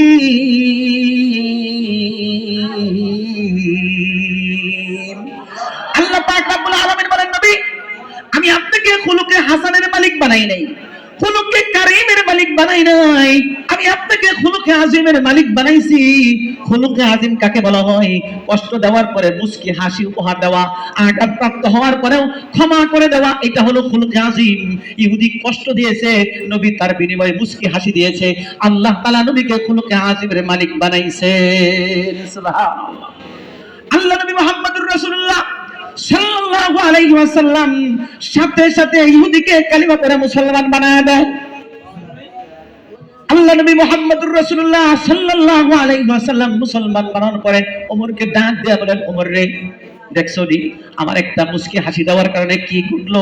লোকটা চিরস্থায়ী জাহান্নামে ছিল, বেঈমান ছিল, তার নামটা জাহান্নামীদের কাতারের মধ্যে লেখা ছিল, কিন্তু আমার একটু বিনয় আর মুস্কি হাসি দেওয়ার কারণে আল্লাহ তাআলা তার দিলের মধ্যে কালিমা ঢেলে দিয়েছেন, কালিমা পড়ে মুসলমান হয়ে গেল। আল্লাহ চিরস্থায়ী জাহান্নাম থেকে নামটা কেটে চিরস্থায়ী জান্নাতের মালিক বানায় দিয়েছে। সুবহানাল্লাহ। ওমরকে বলেন, দেখছো একটু বিনয় হওয়ার কারণে, মুস্কি হাসি দেওয়ার কারণে আমিও যদি তোমার মতো রাগ করতাম তাহলে লোকটা তো আর মুসলমান হইতো না, লোকটা তো আর মুসলমান হইতো না। আমার সামান্য একটু মুস্কি হাসি দেওয়ার কারণে লোকটা চিরস্থায়ী জান্নাতের মালিক হয়ে গেল। আল্লাহু আকবার, আল্লাহু আকবার। এই জন্য নবীর আদর্শ আমাদেরকে গ্রহণ করতে হবে। নবীর আদর্শ গ্রহণ করা ছাড়া কোন মানুষ জীবনে তার সফলতা আসতে পারে না। নবীর আদর্শ সর্ব জায়গায়, সর্ব কাজে, চলার পথে, হাঁটার পথে, ঘুমানোর পথে, ব্যবসার পথে, বাণিজ্যের পথে, সব জায়গায় নবীর আদর্শ গ্রহণ করা দরকার আছে না নাই? নবীর আদর্শ সবকিছু আমাদেরকে নবী রেখে গেছেন। আমরা দুনিয়ার কাউকে দেখার দরকার নাই, আমরা নবীকে দেখি, আমরা নবীকে দেখি। তাহলে বলতেছিলাম যে দিল থেকে যদি অহংকার দূর করতে পারেন, বিনয় গ্রহণ করতে পারেন, তাহলে নবী আলাইহিস সালাতু ওয়াস সালাম ওই জামানার মধ্যে নবী বিনয় দেখায়া এরকম কাফের মুসলমান হয়ে গেছে। আজকেও আমাদের এই সমাজের মধ্যে যারা অন্য ধর্মের আছে, আমরা যদি নবীর আদর্শগুলো দেখাই, তারাও মুসলমান হয়ে যাবে। আমি আমার সন্তানের সাথে রাগ করি না, রাগ করা ঠিক না। পাড়া প্রতিবেশীর মানুষের সাথে রাগ করে ঠিক না, তাদের সাথে নবীর আদর্শ গ্রহণ করি, আমার সন্তান আমার কাছে চলে আসবে, দিনদার হবে, মুত্তাকি হবে। অহংকার মুক্ত জীবন, যার অন্তরকে অহংকার মুক্ত করতে পেরেছে, আল্লাহ পাক তাকে জান্নাতের সুসংবাদ দিয়েছেন। জোরে বলেন সুবহানাল্লাহ। আল্লাহ নবী মুহাম্মদুর রাসূলুল্লাহ সাল্লাল্লাহু আলাইহি ওয়াসাল্লাম জমানায় একদিন মসজিদে নববীতে বসে ভাষণ দিচ্ছেন, বয়ান করতেছে। হঠাৎ করে বয়ানের মাঝখানে সাহাবাদেরকে দৃষ্টি আকর্ষণ করছে, দেখো পিছন দিকে তাকায়, দেখো একটা জান্নাতি মানুষ আসতেছে। আল্লাহু আকবার। সাহাবারা তাকায় দেখে যে লোকটা আসতেছে একটা গ্রাম্য মানুষ, কাপড় হলো পুরাতন, ছিঁড়া ফাটা, দেখতে তেমন একটা ভালো দেখা যায় না। তো সাহাবা একরাম বেশি একটা গুরুত্ব দেয় নাই। তো মসজিদ শেষ, সবাই চলে গেছে। আল্লাহ নবী দ্বিতীয় দিন আবার মসজিদে নববীদের সামনে বসে বয়ান করতেছেন। তো বয়ানের মাঝখানে আবার দৃষ্টি আকর্ষণ করছে সাহাবাদেরকে, দেখো জান্নাতে লোক আসতেছে। সাহাবারা তাকায় দেখে গতকাল যে লোকটা ছিল, আজকে ওই লোকটা। জোরে বলে আল্লাহু আকবার, আরো জোরে বলে আল্লাহু আকবার। তো সাহাবায়ে কেরাম এটাও বেশি গুরুত্ব দেয় নাই। ঠিক তৃতীয় দিন আবার নবী বয়ান করতেছেন, বয়ানের মাঝখানে আবার দৃষ্টি আকর্ষণ করছেন, এই তাকায় দেখো একটা জান্নাতি মানুষ আসতেছে। সুবহানাল্লাহ। সাহাবা কেরাম তাকায় দেখে এটা তো ওই লোকই যে প্রথম দিন ছিল, যে দ্বিতীয় দিন ছিল, আজকে তৃতীয় দিন একই লোক। একটা লোককে নবী পরপর 3 দিন জান্নাতি বলছে। আল্লাহু আকবার। নবী যাকে জান্নাতি বলবেন সে কি কোনোদিন জাহান্নামে যাবেনি? তার জন্য জান্নাত ওয়াজিব হয়ে গেছে না? একদিন নয়, 2 দিন নয়, বরং 3 দিন শত মানুষের সামনে আল্লাহ নবী ঘোষণা করেছেন লোকটা জান্নাতি। আল্লাহু আকবার। এক সাহাবীর মনের মধ্যে একটু কৌতূহল জাগলো, লোকটা কি আমল করে যে আমলের কারণে নবী সকলের সামনে 3 দিন পর পর জান্নাতি বলছেন। আমরা নবীর দরবারে কত বছর ধরে থাকি, আমাদেরকে নবী জান্নাতি বলেন না। নিশ্চয়ই এমন কিছু আমল আছে যে আমলের কারণে আল্লাহ খুশি হয়ে গেছেন, এই জন্য জান্নাতি বলছেন। মজলিস শেষ হওয়ার পরে এক সাহাবী তার পিছু ধরলো যে আজকে তার বাড়িতে মেহমান হবো, রাত্রে থাকবো, দেখবো সে কি আমল করে। এখন কিছু দূর যাওয়ার পরে বলতেছেন, ভাই আমি একটু মেহমান হতে চাই আপনার বাড়িতে। এখন সাহাবায়ে কেরাম তো মেহমান নামাজি ছিলেন, আমাদের মতো এরকম ভয় পেত না যে কালিমপুরতে কোনো রকম চা পান করে, ভাই সময় নেই, ইনশাল্লাহ পরবর্তী আমার সাক্ষাৎ হবে। অথবা মসজিদে বসে কথা বলা শেষ, চা এক কাপ নিয়ে এসে আর পান টান নিয়ে এসে বসে খাওয়া দেয়, একটা কেক বাড়িতে নেওয়া যায় না। কারণ মেহমানদারি এটা কষ্ট, পাক শাক করতে হবে, ভাত খাওয়াইতে হবে, গুস্ত খাওয়াইতে, পোলাও খাওয়াইতে হবে। মনে রাখবেন, যার ঘরে বরকত আনতে চান, বেশি অভাব দূর করতে চান, সে তত বেশি মেহমানদারি করেন। আল্লাহর রাসূলের কথা, যে ঘরে যত বেশি মেহমান নওয়াজি হবে, মেহমানদারি হবে, ওই ঘরে আল্লাহ পাক আসমান থেকে তত বেশি বরকত দান করবে। সুবহানাল্লাহ। আপনার অভাব দেখা দিচ্ছে, অভাবের মধ্যে বেশি মেহমানদারি করবেন, দেখবেন অভাব দূর হয়ে গেছে, অভাব দূর হয়ে গেছে। যে নবীদের সবচেয়ে বড় গুণ ছিল মেহমানদারি করা। আমরা পিছাবো না, মেহমান আসছে দিলকে খুশি মনে মেহমান নামারি করবো। কারণ মেহমান আসলে তার রিজিক আমরা খাই, আমাদের রিজিক সে খায় না। কেন জানেন? মাসকে মাস চলে যায়, গরু গোশত কিনা হয় না, রুস্ট করা হয় না, পোলাও হয় না, দই আনানো হয় না। একটা মেহমান যদি আসে এই সবগুলো ইন্তেজাম হয়ে যায়, ঠিক কিনা? দেখবেন দিন 3 লাগে না, কেমনে কেমনে যিনি হয়ে গেছে, গরু গোশত হয়ে গেছে, মুরগি রুস্ট হয়ে গেছে, আবার দই হয়ে গেছে। কারণ মেহমান তো বরকত নিয়ে আসছে, মেহমান তো বরকত নিয়ে আসছে। যাওয়ার সময় আপনার গুনাহ মাফ করা এসে চলে যাবে। আল্লাহ আমাদেরকে মেহমানদারি করার তৌফিক দান করুন, জোরে বলেন আমিন। তো ঠিক আছে, মেহমানদারি রাত্রে গেছে, এশার নামাজ পড়ে খাবার দাবার খায় দুজন ঘুমায় গেছে। যেই সাহাবী দেখতে গেছিল আমল, তার নাম হলো আব্দুর রহমান ইবনে আউফ। আর যার আমল দেখতে গেছে, যার বাড়িতে গেছে, তার নাম হলো হযরত সাদ রাদিয়াল্লাহু তাআলা। এখন আব্দুর রহমান ইবনে আউফ উনি তো আমল দেখতে গেছেন, উনি তো রাত্রে আর ঘুমায় না, যে কি আমল করে আমার তো দেখতে হবে, আমি জান্নাতের সুসংবাদ পাবো। এখন রাত্রে একটু পরে পরে গেলে তাকায় দেখে কোনো আমল তো আর দেখে না, ওই দেখে নাক ডেকে ঘুমাইতেছে। কিছুক্ষণ পরে পরে দেখে উনি ঘুমাইতে আছেন, কিন্তু কোনো আমল তো দেখি না। যখন তাহাজ্জুদের সময় হচ্ছে, উনি উঠছেন, সাদ রাদিয়াল্লাহু তাআলা ওইটা ওযু করছেন, ইনি উঠছেন না, হযরত আব্দুর রহমান ইবনে আউফ রাদিয়াল্লাহু দ্রুত উঠে তাহাজ্জুদের নামাজ পড়ছেন। যখন ফজরের নামাজ জামাত শুরু হয়েছে, একসাথে ফজরের জামাত পড়ছেন। ফজরের নামাজের পরে আমার আপনার জিকির আজকার করছেন একটু বৈশা। যখন ইশরাকের সময় হয়েছে, ওইজন ইশরাকের নামাজ পড়ছেন। কিন্তু তার মনের মধ্যে একটা প্রশ্ন থেকেই গেল, আরে সে যে আমল করে আমিও তো একই আমল করি, নবী তাকে 3 দিন জান্নাতি বললেন, আমাকে একদিনও জান্নাতি বললেন না, না অন্য কোনো আমল আছে? তো আর ধৈর্য ধারণ করতে পারলেন না, শেষ পর্যন্ত প্রশ্ন করলেন, ভাই আমি তো আসলে সত্যিকারের মেহমান হতে আসি নাই, আসছিলাম আপনার আমল দেখার জন্য। বিশেষ কোনো আমল রাত্রে আপনি করেন কিনা? কেন? আপনাকে আল্লাহ নবী 1 দিন নয়, 2 দিন নয়, শত মানুষের সামনে 3 দিন পর পর জান্নাতি বলছেন। সুবহানাল্লাহ। সাহাবী জিজ্ঞাসা, সত্যি আমাকে আল্লাহ রাসূল জান্নাতে বলছেন? হ্যাঁ, সত্যি আপনাকে জান্নাতে বলছেন। তো আপনি তো বিশেষ কোনো আমল দেখলাম না। তো আমার কোনো বিশেষ আমল নাই, তুমি যে আমল করো আমি একা আমল করি। কবে নবী যদি আমাকে জান্নাতি বলে থাকেন, তো আমার 2টা আমল আছে, তো আমার 2টা আমল আছে, যেই 2টা আমল একমাত্র আমি আর আল্লাহই জানে, পৃথিবীর আর দ্বিতীয় কেউ জানে না। জোরে বলেন না সুবহানাল্লাহ। সাহাবী জিজ্ঞাসা করেন, আমল 2টা বলা যাবে নি? হ্যাঁ বলা যাবে। 1 নম্বর আমলটা কি আপনার? 1 নম্বর আমল হলো আমার, আমি আল্লাহর নবীর কাছে হাত রাখা যেদিন কালিমা পড়ে মুসলমান হইলাম, মুসলমান হওয়ার পরে নবীর পাশে দাঁড়ায় দোয়া করে, আল্লাহ আমি তোমাকে সাক্ষী রেখা বললাম, যেই নবীর হাতে হাত রেখা মুসলমান হইলাম, ওই নবীর দিলটা যেমন সাফ, কোনো অহংকার নাই, অহংকার মুক্ত পরিষ্কার। আল্লাহ আমার দিলটাকে নবীর দিলের মতো অহংকার মুক্ত বানায়া দাও। সুবহানাল্লাহ। তো ওই দিনে দোয়া করে আসছি, তো আজকে পর্যন্ত আমার দিলের মধ্যে কোনো ধরনের অহংকার আসে না। কোন নবীর পাশে দাঁড়িয়ে দোয়া করছে, আল্লাহ কবুল করছেন। আমার দিলটা অহংকার মুক্ত, কিঞ্চিত পরিমাণ অহংকার নাই। কেন দোয়া করছে? আল্লাহ নবীর হাদিস শুনছি। قال رسول الله صلى الله عليه وسلم لا يدخل الجنة من كان في قلبه مثقال حبة من خردل من كبر أو كما قال رسول الله صلى الله عليه وسلم। আমি নবীর জবান থেকে হাদিস শুনেছি, যেই মুসলমানের অন্তরের মধ্যে সামান্য পরিমাণ কিবির থাকবে, অহংকার থাকবে, যাররা পরিমাণ, যেটা চোখ দিয়ে দেখা যায় না, যন্ত্র দিয়ে দেখতে হয়, এমন অহংকার যদি কোনো মুমিনের অন্তরে থাকে, আল্লাহর রাসূল বলেন লোকটা জান্নাতে প্রবেশ করবে না। নাউজুবিল্লাহ। আমি নবীর জবান থেকে হাদিস শোনার পরে আমি নবীর পাশে দাঁড়িয়ে দোয়া করছি, আল্লাহ আমার দিলের মধ্যে যদি অহংকার রাখো না, তাহলে আমি জান্নাতে যেতে পারবো না। তো 1 নম্বর আমল, আজ পর্যন্ত আমার দিলের মধ্যে সামান্য পরিমাণ অহংকার আসে না। সাহাবী জিজ্ঞাসা করেন 2 নম্বর আমল আপনার কি? হযরত সাদ রাদিয়াল্লাহু তাআলা বলেন 2 নম্বর আমল হলো, আমি একজন ছোটখাটো ব্যবসায়ী, আবার কৃষি কাজও করি। সারাদিন কাজ কাম করার পরে, ব্যবসা করার পরে আমি যখন বাড়িতে আসি, আসার পরে আমি খাবার খাই, এশার নামাজ পড়ি।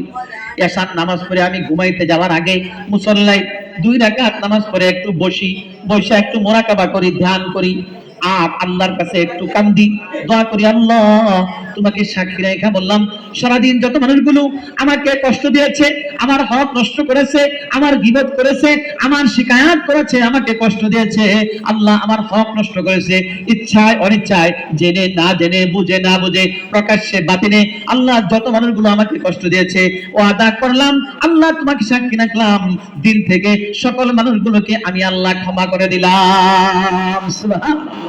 আল্লাহকে বলে, আল্লাহ যত মানুষ আমাকে কষ্ট দিয়েছে, ইচ্ছাই করো অনিচ্ছাই করো, আমি দিল থেকে তাদেরকে ক্ষমা করে দিলাম। তো আমি প্রতি রাত্রে যখন ঘুমাই, এই ঘুমানোর আগে আমি এই আমলটা করে ঘুমাই। ঘুমানোর আগে আমি সকল মানুষকে ক্ষমা করে দেই, তারা ক্ষমা চাক আর না চাক, আমি ক্ষমা করে দেই, আমি ক্ষমা করে দেই। তো এই 2টা আমল আমার কাছে আছে, আর কোনো আমল তেমন কিছু নাই। তুমি যে আমল করো, এই আমলে আমি করি। সাহাবী আব্দুর রহমান ইবনে আউফ নবীর কাছে যাই, জিজ্ঞাসা করে, ইয়া রাসূলুল্লাহ, ইয়া হাবিবাল্লাহ, আপনি যেই সাহাবীকে জান্নাতি বলেছেন, আপনার পক্ষ থেকে বলছেন নাকি জিবরাইল বলছে? নবী বলেন, না না না, আমার পক্ষ থেকে তো আমি কোনো কথা বলি না। মা ইয়ানতিকু আনিল হাওয়া ইন হুয়া ইল্লা ওয়াহয়ুন ইউহা আল্লামাহু শাদীদুল কুওয়া যু মিরওয়াতিন ফাস্তাওয়া। আল্লাহ যতক্ষণ পর্যন্ত জিবরাইলকে না পাঠায়, আমি ততক্ষণ পর্যন্ত কথা বলি না।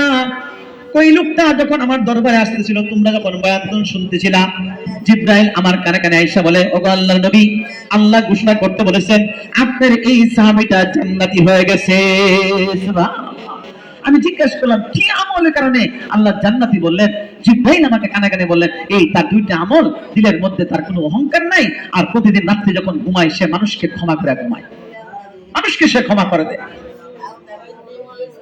আল্লাহ পাক আয়াত নাযিল করেছেন, والكاظمين الغيظ والعافين عن الناس।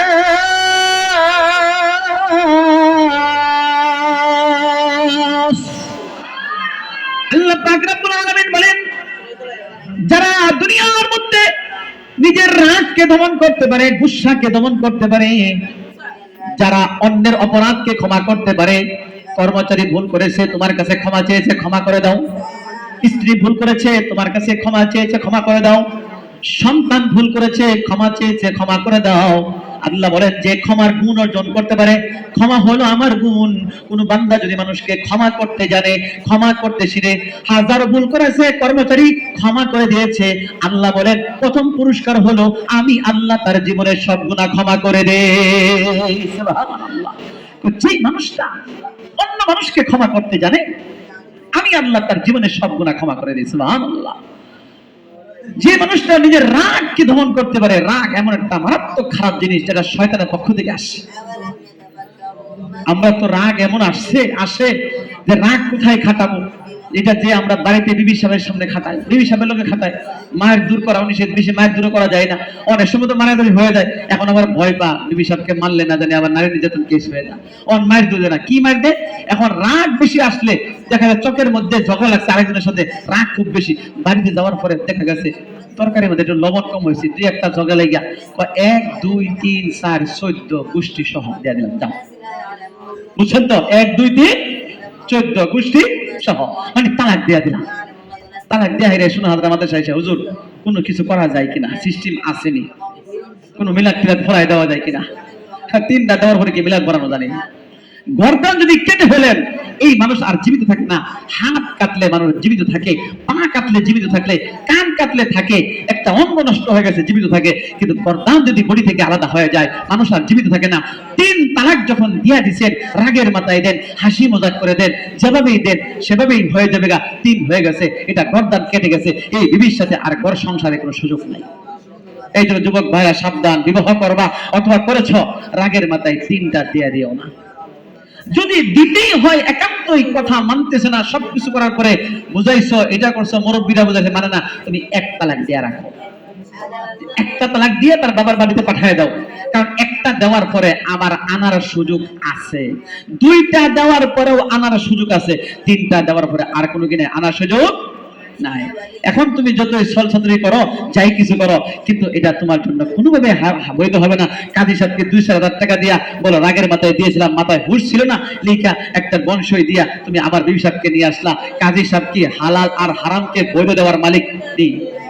2,000 টাকা দিয়ে কি হারাম হালাল হয়ে যাবে? কবরে কি কাজী সাহেব হিসাব দেবে না? তোমার হিসাব তোমাকে দিতে হবে, আমার হিসাব আমাকে দিতে হবে, তোমার হিসাব তোমাকে দিতে হবে। এই জন্য 3 তালাক দিয়া ঘর সংসার করার কোনো সিস্টেম নাই। রাগ আসছে, বেশি রাগ যদি আসে, তাহলে নিজের মাথাকে ওয়ালের মধ্যে একটা বাড়ি দিয়া দাও, দেখো কেমন লাগে। নিজের মাথা যায় বলে, হুজুর খুব রাগ আসছিল, তো আমি একজনে জিজ্ঞাসা করছি যে রাগ যে আসছিল তখন কি এইটা হুঁশ আসছিল নেই যে ছুরি নিয়ে আপনার গলায় যদি একটা ফুস দেন এইটা দেবো, এইটা হুঁশ আসছিল? এটা তো হুঁশ আছে, নিজের গলায় কি আবার ছুরি দিয়ে ফুস দেখতে হয়নি, এইটা হুঁশ ভালো করে আছে, কিন্তু 3 তালাক দেওয়ার সময় কোনো হুঁশ নাই। ওই যে কারা শিখাই দিছি, যায় বলবে হুজুরের কাছে যে রাগের মাথায় দিয়েছিলাম। হাদিসের মধ্যে আছে 3টা জিনিস এমন, রাগের মাথায় দিলেও হবে, হাসি মজাক করে দিলে হবে, যেইভাবে দেন সেইভাবে হয়ে যাবে। তার মধ্যে একটা হলো তালাক, এটা হলো তালাক। এই যে রাগকে দমন করতে হবে, এটা শয়তানের পক্ষ থেকে আসে। বিশেষভাবে স্বামী স্ত্রী যখন ঝগড়া লাগে, তখন শয়তান বেশি কাজ করে। কিভাবে 3 তালাক দেওয়া যায়, কিভাবে খালি বলা যায়, কিভাবে বলা যায়? কারণ এটা করার ফলে জানে এই যুবক মানতে পারবো না, আমার ঘর সংসার করবো, চিরস্থায়ী ভাবে তাকে জিনার মধ্যে তাকে লিপ্ত করে দিল। ঘরের মধ্যে জিনা হচ্ছে, যে ঘরে জিনা হবে, অবৈধ থাকবে, ওই ঘরের মধ্যে বরকতের আশা করা যায় না। জোরে বলেন ঠিক কিনা? ওই ঘরের সন্তান মানুষ হবে, এটা আশা করা যায় না। ওই সন্তানের ওই ঘরের ব্যবহারগতির কারণে এলাকার মধ্যে ব্যবহারগতি শুরু হয়ে যাবে। সাবধান, এই রাস্তা অবলম্বন করো না।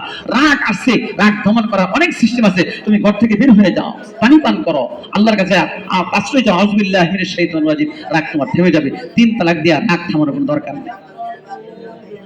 তো এই জন্য সাহাবী আব্দুর রহমান ইবনে আউফ জিজ্ঞেস করলেন, আমার এই 2টা গুণ, একটা হলো দিলের মধ্যে কোনো অহংকার নাই, দ্বিতীয় হইল যে আমি মানুষকে ক্ষমা করতে জানি। এই 2টা গুণ যদি আজকেও এখানে কেউ অবলম্বন করতে পারি আমরা ইনশাআল্লাহ, তাহলে আমরাও জান্নাতের সুসংবাদ পাবো। জোরে বলেন ঠিক কিনা? আমরাও জান্নাতের সুসংবাদ পাবো। প্রশ্ন হলো, হুজুর অহংকার দিলের মধ্যে আসে, আমারও আসে, আপনারও আসে, এমন কোনো মানুষ নাই অহংকার তার নাই। এখন এটা দূর করার কোনো সিস্টেম আসেনি? হ্যাঁ, সিস্টেম আছে। প্রত্যেকটা রোগের একটা চিকিৎসা আছে, আছে না নাই? প্রত্যেকটা রোগেরই একটা চিকিৎসা আছে। আপনার জ্বর আসুক, ক্যান্সার হোক, আর যাই জন্ডিস হয়েছে অথবা পেটে ব্যথা হয়েছে, প্রত্যেকটা রোগের একটা চিকিৎসা আছে। তো ঠিক দিলের একটা রোগ হলো অহংকার আসা, এটার একটা চিকিৎসা আছে। এখানে একটা চিকিৎসা আছে। কাপড় ময়লা হলে সার্ফ এক্সেল দিয়ে ধুইলে যেন পরিষ্কার হয়ে যায়, অহংকার আসছে, দিল নাপাক হয়ে গেছে, অপরিষ্কার হয়ে গেছে, এটার ময়লা দূর করার সুযোগ আছে। 1 নম্বর আমল, আমি কয়েকটা আমল বলে বয়ান শেষ করে দিব ইনশাআল্লাহ, কেউ উঠোটি করেন না। 1 নম্বর আমল, দিলের অহংকার যদি দূর করতে চায়, তাহলে 1 নম্বর আমল, রমজান মাস আসছে, এখন থেকে শুরু হয়ে যাবে কোরআনে পাকের তেলাওয়াত। দেখেন, আমরা কোরআন তো মনে করছি 300 টাকা দাম পাওয়া যায়, 300 টাকা দাম পাওয়া যায়। দুনিয়ার মধ্যে আমরা পারমাণু বোমা যে আছে অস্ত্র, এটাকে আমরা সবচেয়ে দামি মনে করি, সবচেয়ে শক্তিশালী মনে করি। এর চাইতে, ওই অস্ত্রের চাইতে, ওই বোমার চাইতে হাজার হাজার কোটি কোটি হিসাব নাই, এর চাইতে বেশি এই কোরআনের শক্তি আছে। আছে না নাই? জোরে বলেন, আছে না নাই? কিন্তু এটা কাগজে লেখা আছে, এটার দাম নাই। যদি আমেরিকা এরকম জাদুঘরে রাখতো, কিংবা আরো বিশাল করে অনেক টাকা খরচ করে মাঝখানে রাখতো, হ্যাঁ, তাহলে কোরআন দাম ছিল। এই কোরআনের দাম এত বেশি, এটা হলো আপনার ম্যাগনেটের মতো, যার সাথে লাগবে ওই ব্যক্তিকে টেনে আল্লাহর সাথে সম্পর্ক করে দিবে। সুবহানাল্লাহ। আপনি যেই শ্রেণীর মানুষ হোক না কেন, আপনি যেই কর্ম করেন না কেন, কোরআনের সাথে যদি আপনার সম্পর্ক হয়, আল্লাহর সাথে এই কোরআনের মধ্যস্থতা করে আপনি আল্লাহর গভীর মহব্বত আর আল্লাহর বন্ধু আপনাকে বানাই দিবে। সুবহানাল্লাহ। আপনার সন্তান লাঞ্ছিত হয়ে গেছে, মদের আড্ডাখানায় ডুবে পড়েছে, কিছুই লাগবে না, তাকে কোরআনের সাথে সম্পৃক্ত করে দেন, কোরআন তার হাতে ধরায় দেন, সে প্রতিদিন একটু একটু পড়ুক, ইনশাআল্লাহ আপনার সন্তানের কিছু লাগবে না, সে আগের জায়গায় ফিরে আসবে, আগের মতো ভালো হয়ে যাবে। সেটা পৃথিবীর কোনো আমল, কোনো কাজে লাগবে না, কোরআনে যে পাওয়ার আছে। আল্লাহ কিতাবের মধ্যে বলেছেন, কোরআনের মধ্যে বলেছেন, বিভিন্ন তাফসীরের মধ্যে আছে, আয়াত নাযিল হয়েছে, কোরআনের কি পাওয়ার নবীকে জানাই দিয়েছেন। এটা এত পাওয়ার, আপনি যেই মানুষটা অন্ধকার জগতে ডুবে পড়েছে, অপরাধের জগতে ডুবে পড়েছে, ওই মানুষটাকে আপনি এই কোরআনের মাধ্যমে বের করে নিয়ে আসছেন। আল্লাহু আকবার। ألف لام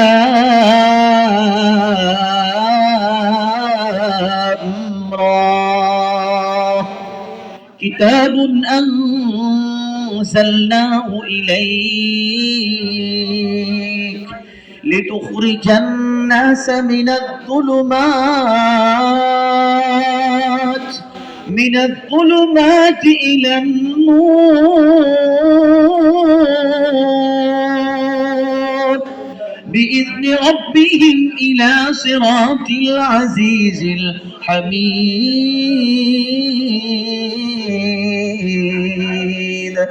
আল্লাহ পাক রব্বুল আলামিন নবীকে ডাক দিয়ে বলেন, কিতাবুন আনজালনাহু ইলাইকা, নবী আপনার কাছে এমন একটা কোরআন নাযিল করেছি, আপনি যদি চান লিতুখরিজান নাসা, যেই মানুষগুলো অপরাধ জগতে ডুবে পড়েছে, অন্ধকার জগতে ডুবে পড়েছে, জাহান্নামের রাস্তা ধরেছে, শরাবের বোতল হাতে নিয়ে করে, আয় আল্লাহ নবী গো, আপনি যদি এমন সন্তানকে চান এবং যুবককে চান, এমন মানুষগুলো চান যারা গুনাহ ছাড়া কিছুই করতে পারে না, নামাজ পড়ে না, রোজা রাখে না, এমন মানুষগুলো যদি আপনি অন্ধকার রাস্তা থেকে আলোর রাস্তা দেখাইতে চান, নবী গো আপনি কোরআনের সাথে ওই যুবককে সম্পৃক্ত করে দেন।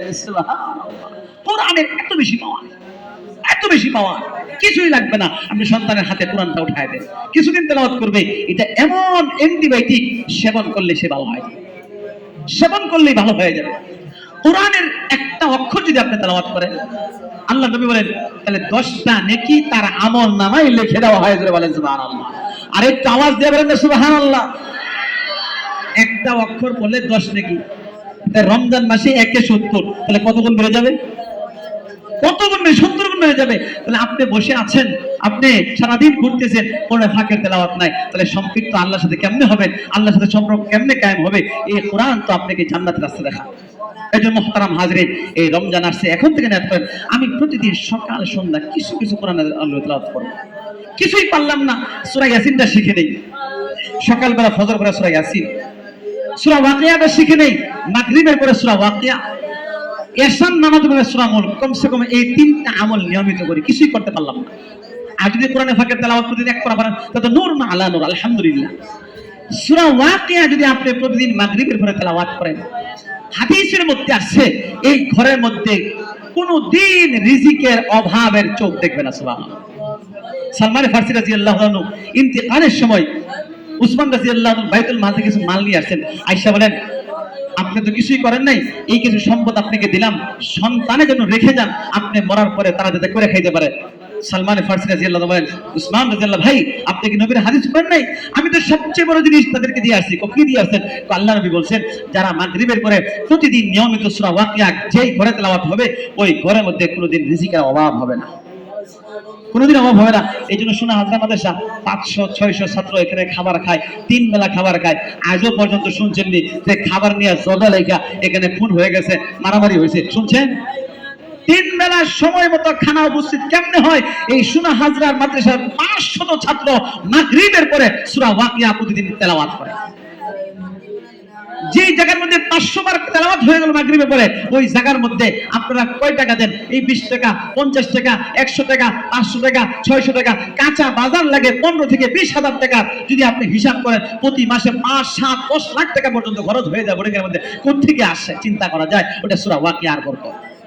আপনি ঘরে তেলাওয়াত করেন, আপনি ঘরে পাবেন, আপনি ঘরে তেলাওয়াত করেন, ঘরেও পাবেন। এই জন্য কোরআনে ফাঁকের তেলাওয়াত আজ থেকে নিয়ত করুন ইনশাআল্লাহ, যে আজ থেকে যতটুকু পারি প্রতিদিন সকালবেলা কোরআনে ফাঁকের তেলাওয়াত করা। রাজি আছেন ইনশাআল্লাহ? সকলে রাজি আছেন? হাত তুলে দেখাই আল্লাহুম্মা আমিন, সকলে আল্লাহুম্মা আমিন। এখন যারা বয়স্ক মানুষ তারা চিন্তা করবে, হুজুর দাঁত পড়ে গেছে গা, উচ্চারণ করতে পারে না, কি করা যায়, এখন তো পারবো না। টেনশন নাই, আপনি কোরআনের ছাত্র হয়ে যান। যারা বয়স্ক অবস্থায় কোরআন পড়বে, আগে পড়ে নাই, তাদের সব ডাবল।